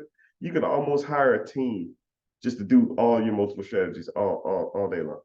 And all you do is like manage the end aspect of it. If you wanted to get into real estate investing that way. But hey, what was your question? My bad. I was on a rant. Nah, you answered it, man. It was like, how do you find tenants? Like, how long do you think it would take you to find tenants? Oh yeah. Okay, sorry. So you can do it two different ways, real quickly. You can do you can get a property manager, and the property manager will list their property on their website, and then they just rent it that way. And then that way you don't have to collect rent. You don't have to get a call at 2 a.m. saying the toilet's leaking. They deal with all of it. And all you do is collect the check. You know what I'm saying? And then but if you wanted to list it yourself, you can list it on places like Facebook or Craigslist. And then they'll call you and say, yo, man, I'm thinking about buying the prop. I mean, you can rent it out yourself, and then you don't have to pay a property management fee, which is normally like 8 to 10%. But in all honesty, property management fee is tax deductible because this entity it should be in your business name. So now it's a tax write-off. So you're pretty much not paying to not manage your own property. Why would you literally getting a private manager for free because you're writing it off on your taxes? It's almost the same thing when it comes to doing your taxes. The tax preparation is a tax write-off. So you literally don't even have to pay for tax preparation. So I don't know why people be like, yo, man, I go to Tax Slayer or some random ass tax company they didn't charge me anything. Well, it's a tax deduction. Why not have a professional CPA go over your taxes and try to minimize and maximize your credit or maximize your amount of money you make? And the bad part about it is when it comes to taxes, you not spending any money versus you spending $300 to $400 and you getting it back. You might get $2,000 on your taxes. Oh man, I got $2,000 coming back in, but I paid zero. Yeah, you could have just paid $400, got the tax write off. Now you made $4,000 or $5,000 on your taxes. Like it's like you bragging that you lost money. I never understand that, right? I'm not trying to self plug or anything, but we own a tax business. I recommend everybody do their taxes through my company, at least to a professional. I'm not going to shameless plug. Like I said, I try not to. I don't want to tell people just to come to me. I'm the know all be all. I just want you to get the best help you can get to maximize. Right? I mean, I'm not going to talk about no one specifically, but it was a tax favor in there. I said, Mr. Jason, who did your taxes? Well, I need to work on it. I said, I got a place for you. Let's do this. I'm not gonna say nothing too much, but he got paid. We'll leave it at that. It was worth every penny. Every.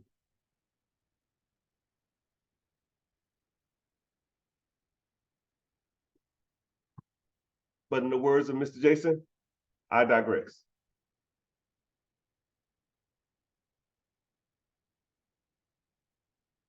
So anybody got anything? Or y'all just want to go into business buying and credit, or like what you got, man?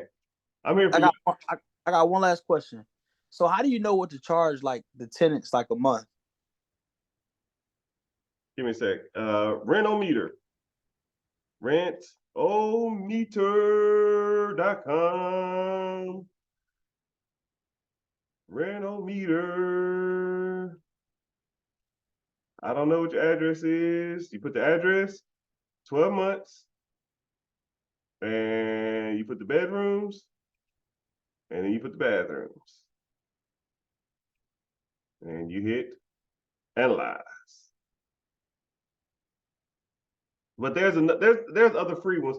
See, Rent-O-Meter used to be the go-to, but then Rent-O-Meter got hip to the game. It's almost like I don't know if you ever had a service that was free for years, and then they said, "Oh wow, let's start charging." But that's what the go-to was for Rent-O-Meter, right?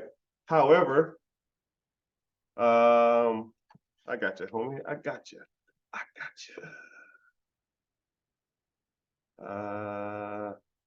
Let's put in California. Oh man, skip all that shit, man. Just give me the damn houses. So you go right here, more. Oh, sorry, right here. For rent, I'm gonna zoom into a specific area. So we'll say you got a 4-bedroom, 3-bath.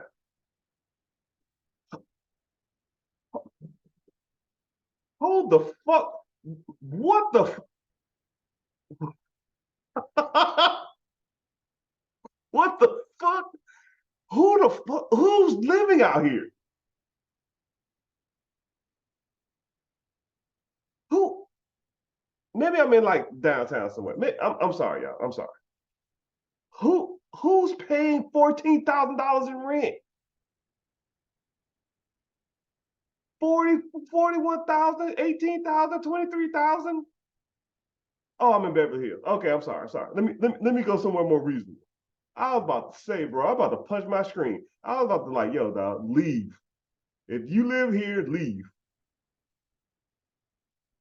Right? So let's just say you're in Thousand Oaks. 100.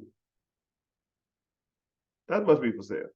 All right. Oh, we'll say right here. Right here's a collection of them. So what you can do is you can do what's called a draw, and then you can draw this area right here. This is where your house is. All right. Boom. I said, search my trucker. Why ain't you doing it? I hate technology. Oh, apply. There we go. All right. So here's your areas for sale. Here's your areas for rent. right? You put 3 bedrooms, 4 bedrooms, 3 baths, and here's a general area, a general knowledge of what they're going for, right? So say if your house is 2,100 square feet, so 19, 20, 20, 23. So you're probably gonna be generally somewhere in that range. So about 44, 45. So that's what the market can support, right?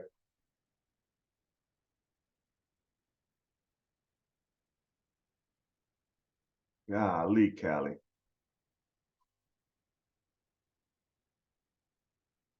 No way.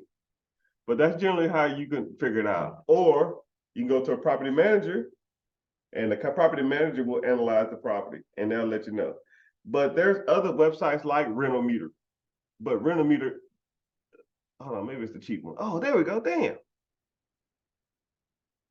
Oh, I just had to get the free one. All right, here we go. Let's try this. I'm gonna pull up a random address.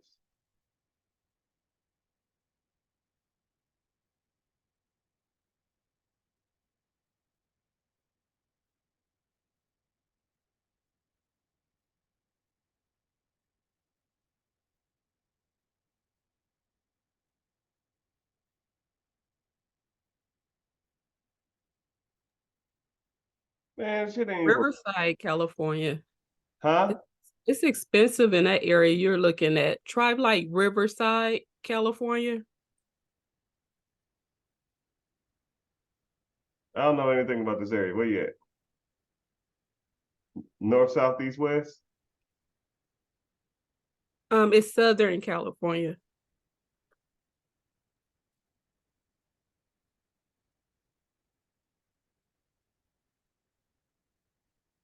(92503) area code.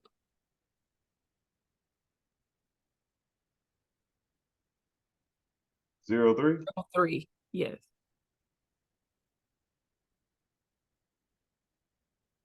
I mean, hell, still. I guess it's a little better. It's crazy. That's where you at? That's where I'm from. I'm in Pennsylvania right now, but yeah, I'm from California. Yeah, run. Screw that. I don't know how people do it, man. That place is nuts. Right. Yeah. Oh. Yeah, it used to tell you the rent rates, but rental meter tripping on me, you know what I mean? It say you reached your free limit. Yeah, I guess so. Hold on, let me see about this one. Yeah, so look, yeah, so it'll look like this and it'll pull up how much it's supposed to rent for. Hold on, let me see. I'm trying to find you a good one. But just spend 10 minutes online and you can find a good one. Yeah, everybody sees hey, everybody says Renometer. Renometer was the crap for years. And then they started charging people, man. And then look, it'll look like this. It'll tell you if you what you're paying is too high, what your average is, and what's good. But you might got to sign up for a free membership or something. I don't know. My property manager take it off, But generally, when I invest in a property, I just pull up other properties and I just kind of go from there. So I kind of got an idea of what a property is renting for, what it should be going for. Damn, random meter.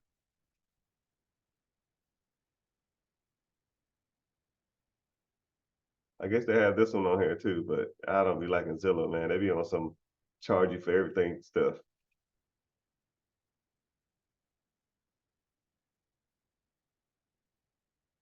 And also too, real quickly, I'm gonna put y'all on some game about realtor. So say if I want to invest in this area, you have, what the hell is it? Maybe because I ain't logged in.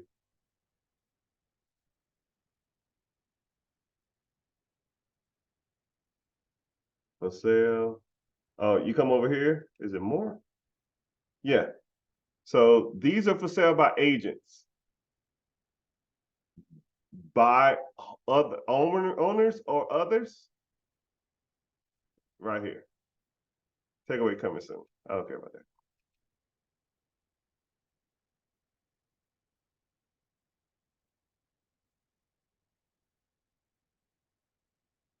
So now all these homes are for sale by owners. Right?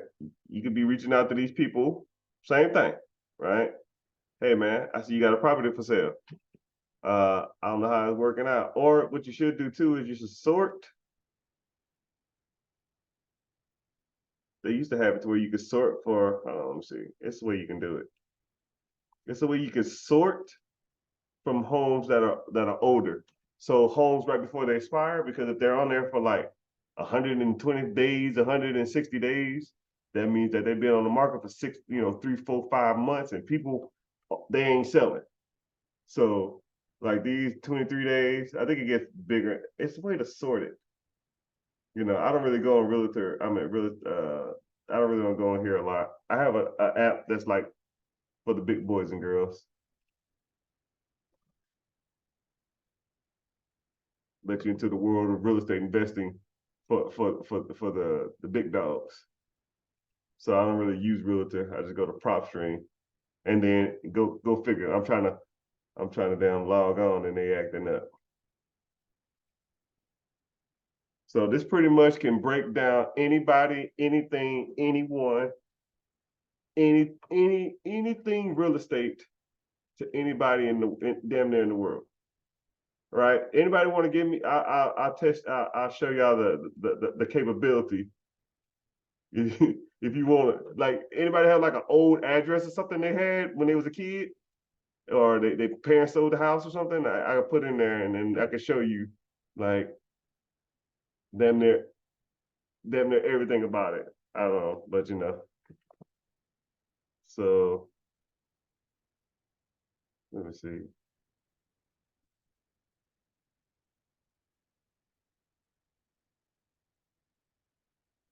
I'll put this one in there. So these are all the houses that was for sale. These are all the houses in that area. So I click on this, boom, go to details. It lets you know the house value, how much they owe on it.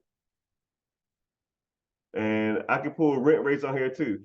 So that's why I don't do it from there. I just do it from here. This is rent rates in that area. And it pulls all the rents in the area, and that lets you know the averages. This is the owner. The guy's single. He or she is single.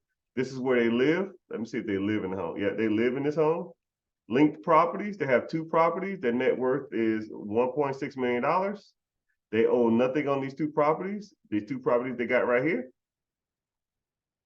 He owned this property right here for 5.5 years. This is what the property's worth, and it's occupied. It's a duplex. Tells you everything. So if you ever want to get into some serious real estate investing, you can get on this site right here. I have an affiliate link, but no one ever really uses it. But yeah, you can assess your neighbor's home. Hold on, let's see if I can get some more details. The taxes on the property. He has a lien on the property for $1,500. Obstruction of justice. I don't know what the hell he did there, but. And then it breaks down who they bought the property from, who, how long he had the property, or, all that kind of stuff. It gives you the square area that the house is in. It tells you the bedroom size, the bathroom size, square footage size, the age of the house.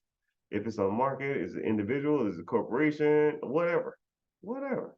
You could damn near pull up any house in America. Check your text messages, Mr. Rich. I got you one. All right, put one in. I got you. I got a request. And as soon as you start typing, it'll damn near start doing some magic. let's see. Boom.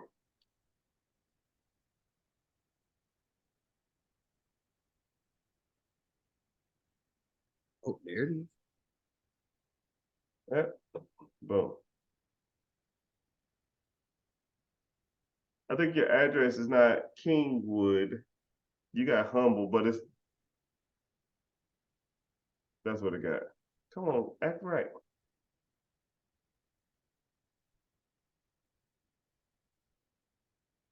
My computer lagging. I don't know what's going on. I need to probably clean it up and do a reset, but it's all good. So this person owned that house outright. Here's what they should be charging for rent, but they ain't. Who knows? Who cares? I don't care. This is what the house was worth last year. This is what the house is worth now. It's in a corporation, America Residential Leasing Corporation. Linked properties. Let's see how many properties these people got. Woo! God damn! Woo, woo, woo. My Lord! That's why. Hey! Some people, yeah, hey, this ain't a game. People own these. When I see it, it's crazy, right? They got a lot of debt though. This number's not accurate, but 50,000 units, people. Somebody owns this, man. Look at all these properties. Here, let's throw down. On Texas, North Carolina, Nevada, Georgia, Arizona. And look, they own all this shit outright. Current loans. They got a loan on this one. 0, 0, 0, 0, 0. They bought that. This is not right. Something's wrong there. The current value, I don't know what's wrong. There must be a typo. But either way, boom, boom, boom. Now you got $150 million worth of damn. Hold on, let's see. And they live in Calabasas. Yeah. So if so what I could do is if I wanted to reach out to people, here's Calabasas is their main office. So yeah, let's fuck it. Let's play around. You know, They got money. money. That's the number he called me. It says Calabasas. Yeah, he probably just works for a company that rents them out. All they do is rent. So this what big companies would do like that. Boom, that's their office.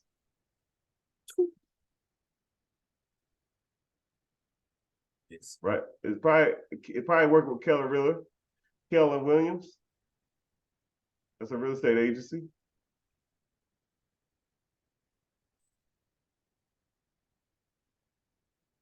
But yeah, I think it's pretty cool. I think it's inspiration when I see like portfolios big like that, man. Because Dang. hey, mom. Anyways, yeah. So yeah, that's the building. That's what they work out of, and this is their portfolio. Hold on, cash sale. Let me see when they bought this property. They bought this property in 2013. They used this title company. Here was the seller. Here's the second seller that was on lease, and here's who bought it. So all they're doing is they got a lot of cash. Any property that comes available, they just take it down and they just add it to the pot. That makes sense. If you're bringing in $15 million a month in rent with damn near no overhead, probably for like labor and stuff like that, you might spend $5 million in like employee costs, stuff like that. The other $5 million got to get allocated in property, right? So you take the profit and you just buy more property, and now your 15 is going to be 16, and your 16 is going to be 17, 17 going to be 30, and it just keep on expanding. Ain't no point of refinancing or selling the properties because it's making enough cash flow to support the whole system, you know. But yeah, they probably did it all doing debt leveraging. That's pretty much how the game works. If you get to like high levels like that, all it is debt leveraging. And the bad part about it is that's not even a lot. I mean, it is a lot, But if you want to start pulling up big boys, 14. Never mind, I take that back. That's big. Yeah. That's 17, that's billion. That's $17 billion. Mm-hmm. Yeah. $17 billion worth of real estate. I did Donald Trump one day, and his stuff is thick too. So whenever he's saying he broke, don't believe it. Because this will tell you everything. Because the tax, you ain't gonna lie on your taxes. Taxes you can't lie on. Or you can't lie about the properties you own in your LLC. You can pull up your LLC details too if you wanted to, right? And that's their LLC right there. And then you go into details. Here's their property. You can go into details of the LLC. You can find out the property they own. Blah blah blah blah blah. Here's their probably LLC organization letter. You can find the managers of the property. They probably so deep connected. It's probably so. See, you start getting into some of the managers. Now you can start googling some of the people. See them driving Rolls Royces and stuff like that. You already know. Hey, buddy, how you doing? Let me find you.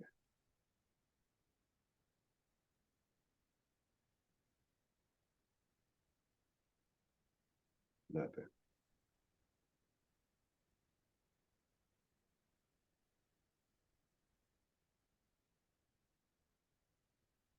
Yeah, it's all good. Enough of that. But yeah, if you want to get into this tool, you could pretty much find anything on anybody and you can look up anything. But yeah, this is what they should be charging for rent. This is how much they owe. And there's the taxes on the property if you wanted to know that. It doesn't have any liens. Here's your comparables, what other houses are selling for in the area. You can do flip comparables, people who bought the house and sold it within a year. You can do the whole neighborhood, certain neighborhoods. You can do the foreclosure. You can do bank owned. You can do liens. High equity. That means they owe less than they owe.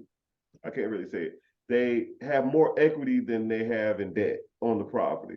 So if you just wanted to do like a targeted campaign to find these people, you can do that. Who own their homes free and clear. A lot of people like, nobody don't own their home free and clear. Yes, they do. 34% of all Americans don't own have a mortgage on a home.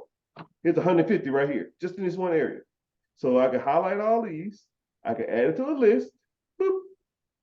Get all the information, cell phone numbers, because it's all public record. Email address, public record. Addresses, names, public record. Send them a text, shoot them a call, send them an email, and send them a letter. Hey man, I know you have a house for sale. You thinking about selling it? Or hey, I see you. I'm a local investor in the area. You think about selling your home? Shit, if you get one of them, hey, I'm going to buy it on terms. I give you monthly payments, so you don't have to pay capital gains tax on it, and then you go from there. Right, but I'm gonna tell y'all something. Like this is all practical. It's all cool in theory. But all you got to do is start executing some of this stuff. I know at first it's gonna be a little scary because you're like, yo, man, I'm gonna try to buy this house with no money down. And a lot of people gonna say no. And don't get discouraged. Because you're gonna hear no's. You'll kiss my ass. I don't know you. Nah, I'm good. And then you just keep on pressing. You only need one. You talk to 100 people, and if I told you you talked to 100 people and guarantee you one of them gonna say no. I mean, one of them gonna say yeah. I don't know if it's gonna be the first one or the last one. I bet you'll talk to 100 people, and then you get that property 0% down, throw a tenant in there, give them some kickback, and then you go from there. Or find people with distressed properties, or find people that have a need. But that's where your bird dogs come into, finding properties with needs. Yo, man, I need the houses with tarps. I need the high grass. I need the people who can't afford their damn property. And then, if you have an app like this, they're more likely to be in the lean property. Liens, man, liens. People that can't pay their damn fines, or people that got child support on their house. Those people with problems. Let me see. I'm gonna try to get one. Let me see what this one is. Come on, computer. Lien. HOA. $1,800. Yeah, that one ain't bad. HOA be tripping. I'm gonna get another one. I'm gonna try this. I need some serious liens. I need somebody that ain't that ain't mowed their grass. I need somebody who ain't then. Uh-oh, there we go.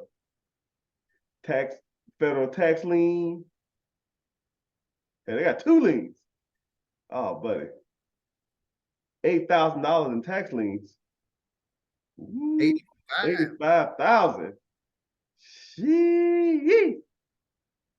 What is he? God damn. Hey, but they might not know that that's negotiable. You call the tax office, you say, yo, I want to pay down on your liens. And then you can also get into this too. If it was this is kind of shady, but it is what it is. I don't know if you ever heard about this or see people on TikTok talking about it, but what you can do is say if the tax lien was $2,000, $5,000, or whatever it is. You call and you negotiate to pay down the lien, right? Or you say, yo, I need a payment, I need a payoff. Say if it's $10,000, just to make it easy, and you negotiate it down to $4,000, right? You call that person and say, yo, I paid your tax lien down. You owe me $5,000, or if you don't pay me within a year. Every state is different. You got to look it up. Every state is different. If you don't pay me back in a year, I can take claim to your home. And it's called like a tax lien something. I forgot what it's called. But you could take over people's property just from paying their taxes because, they're not paying it or somebody probably passed away. The government just wants their taxes. That's it. And you have legal claim to take their property because you paid their taxes or you paid their liens. And every state is different. Some states don't play that. Some states that you just take people's houses, and then they got to pay you a fee, or you take their property. Now you can get into homes damn near dirt cheap. I know people that's all they do: pay people fines, collect the fine difference, collect the fee, or take people's property, and then they take the properties, and then you can do whatever you want from there. But yeah, it's all good.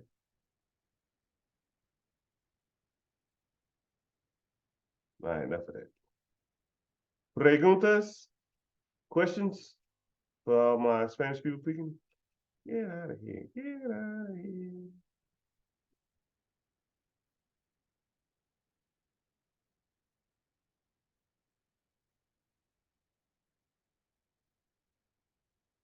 All right.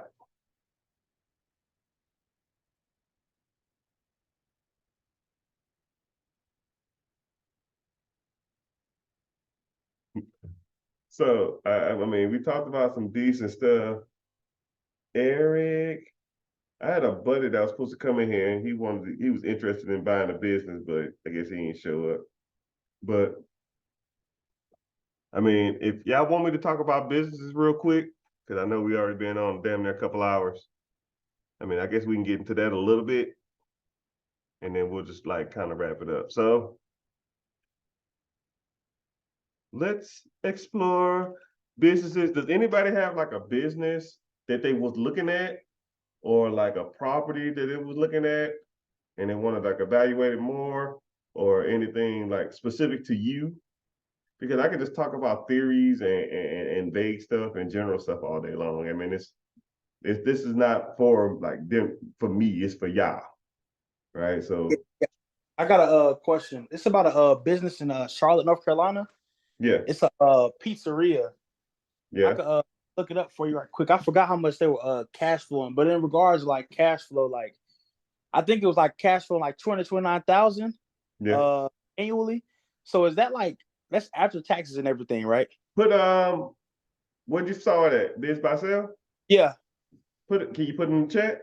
Can you I got you. Yeah. While you're looking that up, yeah, so oh my goodness, dude, I am hurting. I feel like something's like irritating my skin all over. Man, it's ridiculous. I probably took like 3 showers today. It's ridiculous. But yeah, so whenever you y'all should be out here looking for stuff because you never know. There's opportunities in just communication, right? Even if it's something that I don't even remotely like or kind of like, reach out. You never know. You might hit it off. It was this one guy who had a property, and it was a burn property. It was a house that caught a fire, and he was in Montana, and it was a rental property for him. He used to live in Florida, and it was. Oh, you screenshotted it? I was hoping you sent the link, but it's all good. It was a property that was a burn property, and I called him, and we was talking about living in Montana, and I was like, "Yo, how you like it out there?" Because I heard it's real peaceful and nice. And he was just like, "Yo, man, I love it. It's way better than like any city I ever lived in." And I was like, "Do you like ride horses?" Because I'm oblivious to that type of lifestyle. So we just started talking about that stuff. And then he said, we just chatted, and then we got to talking about his family and his kids that don't come see him and stuff like that. Hey, thank you, Eric. I get to him say he was talking about his kids that don't come see him, and I was like, me and this old man just became like buddies. He was like, "Yo, man, I get calls on this property all the time," and I was like, I call it the human factor philosophy. Like, once you take away the vice that brought y'all together and talk to people about just the human needs, then the money will follow, right? Like he said, "What can you offer me on this property?" I said, "Yo, I got to be somewhere like 160." He said, "Yo, I got like 5 offers at like 185." I said, "Yeah, that's probably too much for me." And then we just, I said, "But I'm more interested in just talk to you." And talked about his family, talked about him riding horses and shit, and whatever. Just talk, talk, talk, talk, talk. And I would just call him all the time. And I was just like, "Yo, man, how you talk to your kids and tell them to do this, tell them to do that, tell them to do this." And it just we became really good friends. He was waiting for the insurance claim to pay out before he even sold the house. That's what everybody was waiting on. It was like 6 guys. I knew all the guys because that industry buying this kind of properties is kind of small. You know everybody. I said, "Yeah, I really didn't talk about the property. I just called him all the time just to check in on him." And then one time I called him, he said, "Yo, my insurance claim came through. I can sell the house now." I said, "So you calling one of the other guys?" He said, "No, man. All they do is talk about the money and then they hang up on me. And it's really not about the money. I don't need the money. I own like 70, like I think it was like 17 properties. And I know he owns 17 properties because I saw it on PropStream. You see what I'm saying? I know he already knew. I knew he didn't need the money, so I tried to play the human factor in it. I tried to talk to him and establish rapport, and just, and he was like, "I just don't want to leave money on the table." Everybody else at 185, you were like 160, right? He said, "If you could do like 166 or some shit like that, it's yours." I said, "Yeah, let's make it happen." Right? I got the property under contract. I said, "Yo, who the guys that was gonna buy it?" Just say John, Jim, and Mark. "Hey, John, Jim, and Mark, I got that one property. I got it under contract for 160. I got it under contract.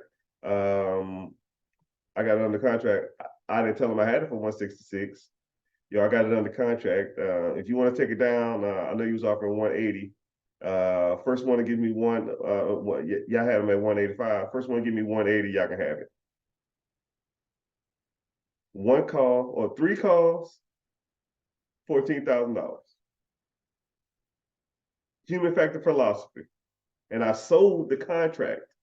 I didn't even go to the property. I didn't take pictures. They already had the information. And I gave them a $5,000 discount.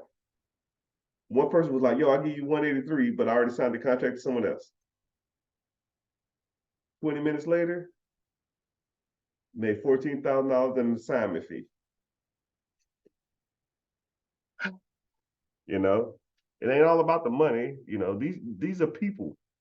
Just talk, just like I'm doing to y'all. Establish rapport. Be likable. Make jokes. You know, buddy? You know what I mean? Let's share the screen. Let's get to some gangster stuff. Let's get into some gangster stuff. Let's get into some gangster stuff. All right. So, Mr. Eric, a well-known pizza place. Pizza places and food places generally run about a 30%, 20% to 35%. They run a little bit lower margins, 20 to 25% margins. This is a little higher than that, but we'll see. All right. This is a pizzeria. So for those who don't know how this works, you know, generally you go to Biz Buy Sell, but there's other websites you can go to also, right? I think in the previous video we talked about it, or a previous live, you know, US Biz for Sale, Flipper, LoopNet, I really don't too much care for, Biz Buy Sale. There's a few of them. You just Google businesses for sale and you kind of can just go from there, you know. So anyways, so here's your asking price, $430. Cash flow is everything that comes to the owner. All right, let me pull out my handy dandy calculator. 239 divided by 430. Asking price, this is running 53% margins. This is super high. Either they're selling it themselves, which they are, and they don't know how to evaluate businesses, because I was just going to say that, because they should be selling this for damn near $1 million. I don't know if it's an issue or it's an emergency, but we'll get into why at the bottom. They must be from the retire family because they just want to be done with it. I don't know, I'm gonna show that.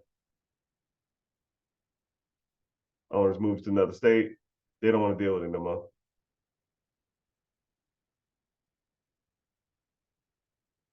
Yeah, I can tell. And then they're not listening with a broker, they're listening to themselves. Here's the owner right here. And that's their number.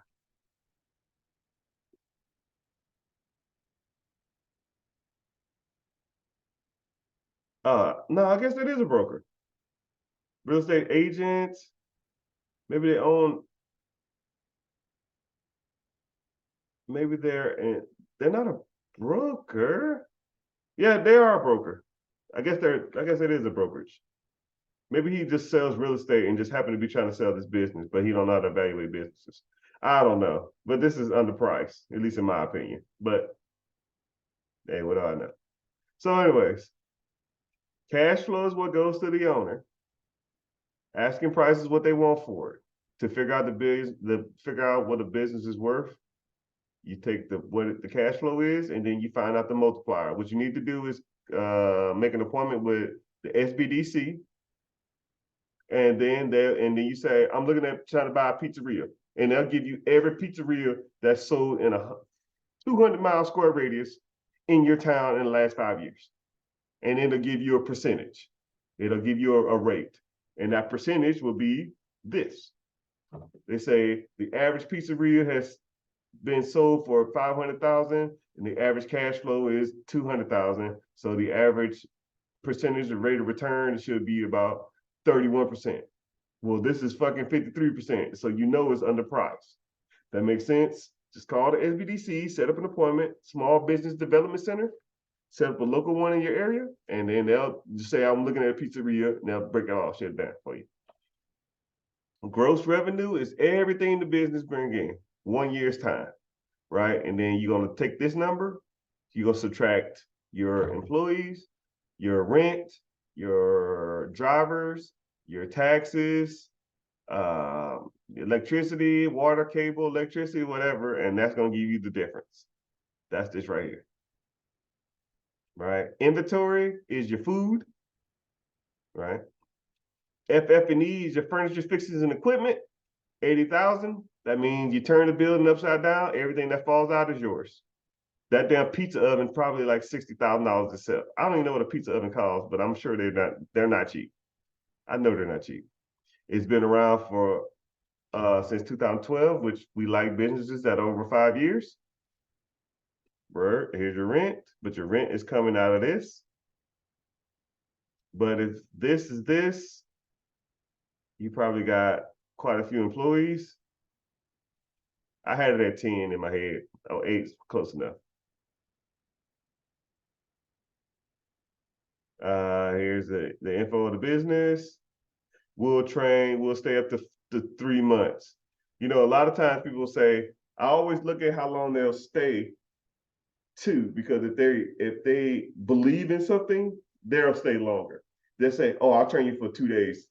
I gotta go. No, hell no. Something's up. 3 months, they know it's making money. It's gotta be making money, right? So I will reach out to this person. You fill out this stuff right here. I need the financials, P&L, the last 2 years, the last 3 years of tax. 2 years is fine. I need the P&L. I need the last 2 years of tax returns, and I need any debt on the business. Do they still owe any money? Right? And then go ahead. Huh? So in a nutshell, you would buy this business. I can know. I don't want you to come try to sue Mr. Richard. I'm just saying it's undervalued. I don't really like food places personally, but this ain't bad. I'll say it like this. It's not, in my opinion, it would be an opportunity that I would look more into. And I'll leave it at that. Right? Because I don't really try to tell people, like I said, I don't tell you what to do.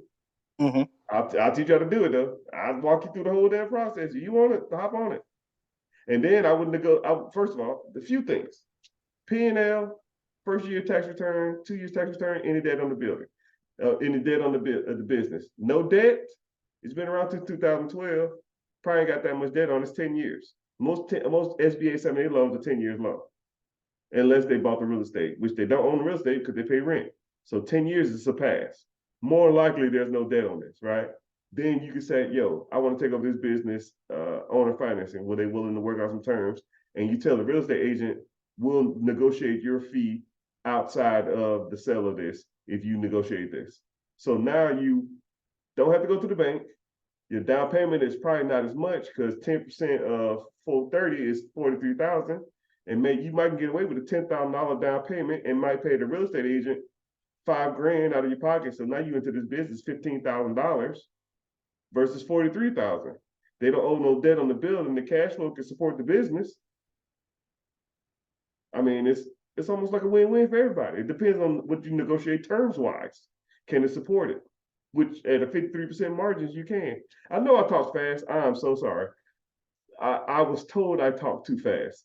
But I'm just doing it in my head. I'm sorry. I'll slow down. I have to catch myself.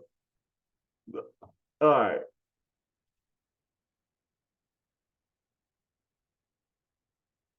So let's say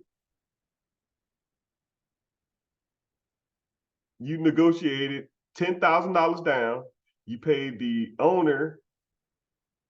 You paid 5,000. Okay, you paid the real estate agent $5,000 for the sale. You put $10,000 down because that's what y'all negotiated, whatever. And then now you got a 440. I'm gonna say this is gonna work. 420. You can do, since it's owner financing, you damn near don't even need no interest rate. I'll put 0.1 because they need something.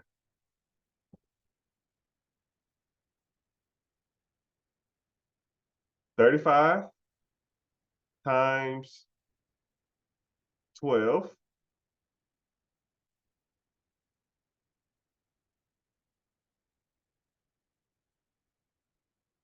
So you owe them $4,200 a month, $42,000 a year, right? But it cash flow $229.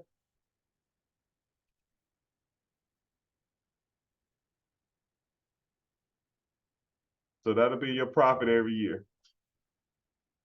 Divide that by 12. And this is how much you'll make a month. $15K. And shit, you can almost negotiate more. You can actually double that payment and still be winning, you know? Let's just say you want to do it over 5 years. Hey man, I'll give you 5 years. I'll give you $420,000 at 5 years. right? Let's see if that'll work. So 7,000 times 12, right? So minus that from your two.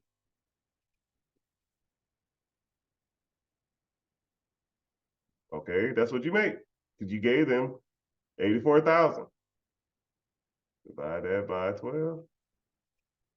So now you're making $12,000 a month. Pre-tax. You give them $10,000 down. You get the real estate agent $5,000, and that's just a seller financing deal. Maybe you got to go get a loan for it, but hell, it don't hurt to ask.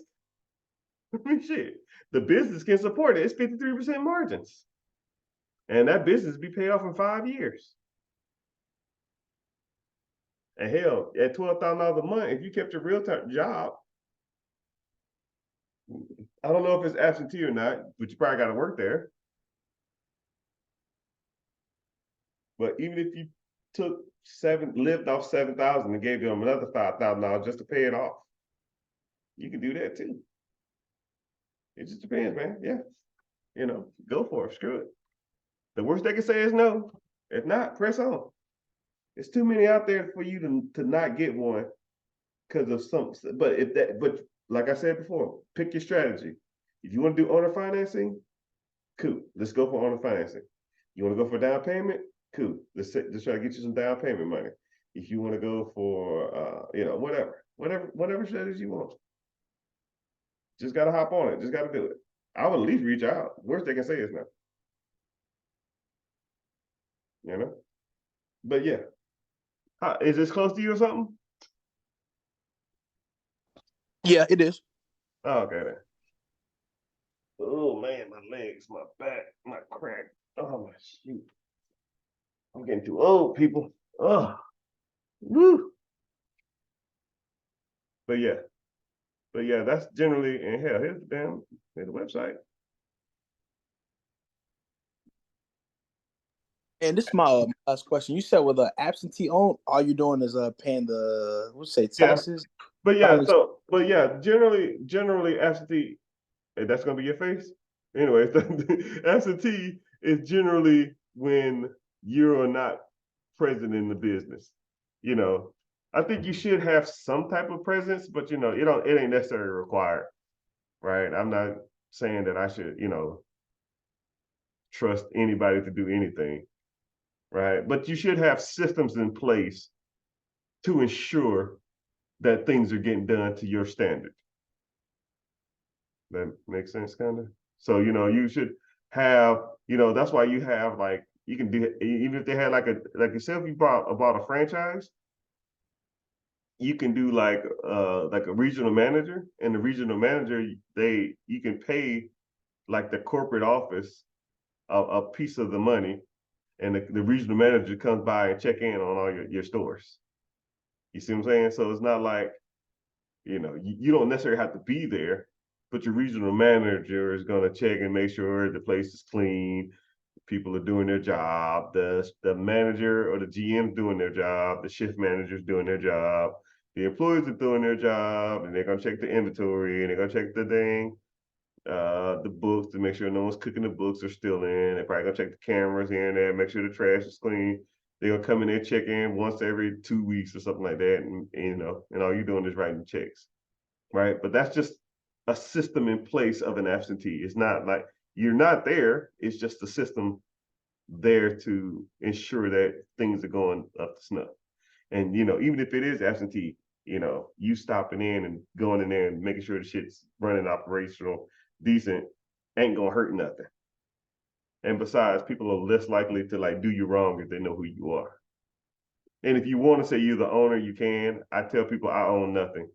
Every time I go to a rental property or anytime I go to a business or anything, I just, I'm just a property manager, or I work directly with the owners.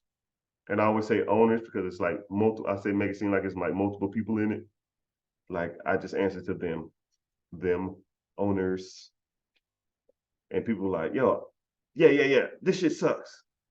Employees, yeah, this shit sucks. Tenants, yo, yeah, do this shit sucks. If I ever see that mother trucker, I'm gonna kick his ass. This shit sucks. Oh, okay, cool. What's the problem? Yeah, look at this crap. The damn fence never works. Look, the damn door is always squeaking. It never opens up. Oh wow, I didn't even know about that. I'll reach out to the owners. They probably can take care of this. This ain't bad. Two, walk out, get in the car, call a property manager. Yo, the door's squeaky. It jams all the time. Send a locksmith or a doorsmith over there or a handyman over there to fix the door, please. Thanks. Take it out the next rent. See what I'm saying? And that's that, buddy. But that system's in play. The property manager's in place. You know, the GM is in place. The managers are in place. And all you're doing is facilitating that the shit get done. But thank you for bringing this business up.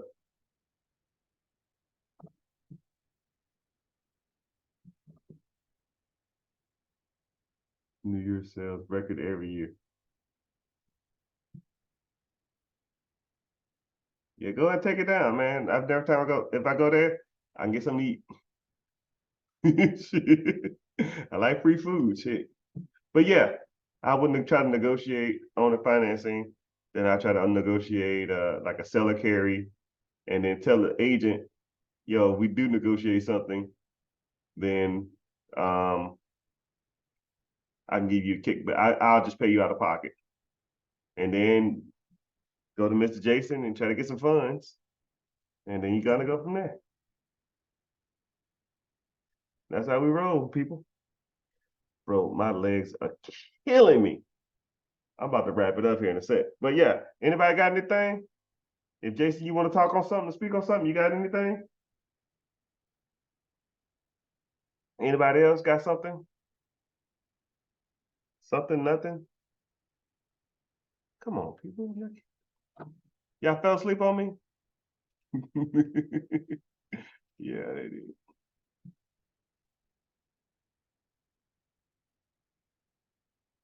Quit screen sharing. All right, that'll work. But someone dropped the message. Yeah, I got you.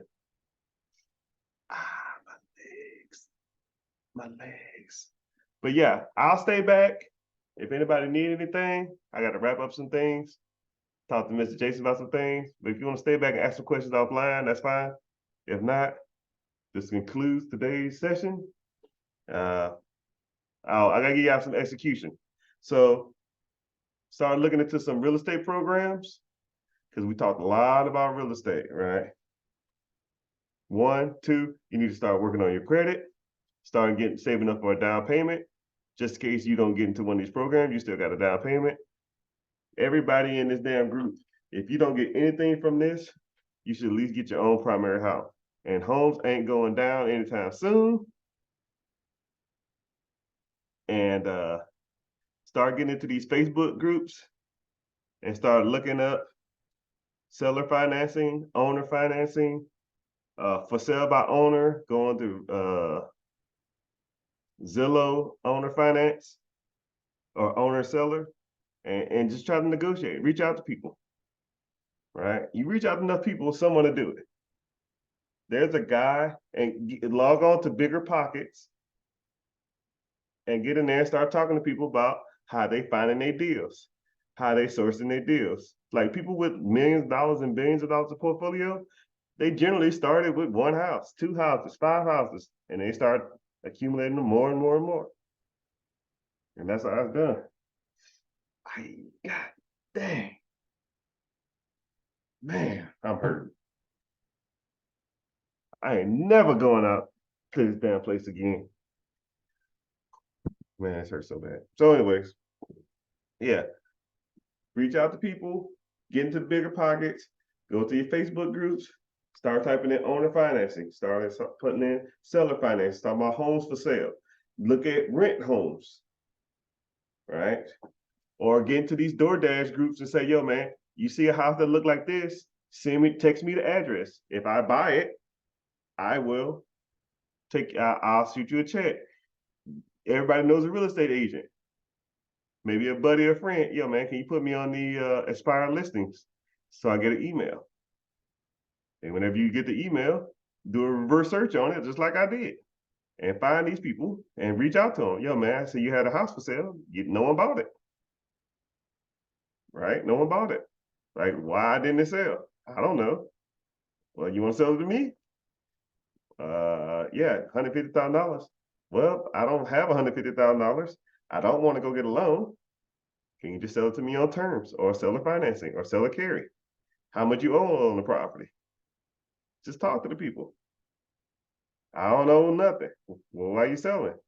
I'm out of town. Cool. I'm right down the street. I'll manage the property for you. And I send you a check every month. You ain't got to worry about rent and tenants and property managers and mowing the grass and water heaters. I just send you a check every month. Cool. Let's work something out. I mean, you just gotta sell people on stuff, man. And you won't do it until you start talking to people. But that's just all seller financing, all 0% down. If you want to get into some traditional stuff, save up your money, get your weight up, get your credit up. We can go that route too.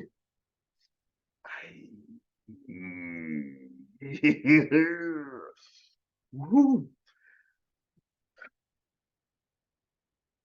Wrong hurt so bad. All right, that'll work. All right, y'all. Y'all have a good one. I'm stopping recording. Jay, if you want to talk, we can. We can go from there. Y'all have a good one, everybody. Yeah, I'm about to. I stopped recording on the last. Thank you. I early.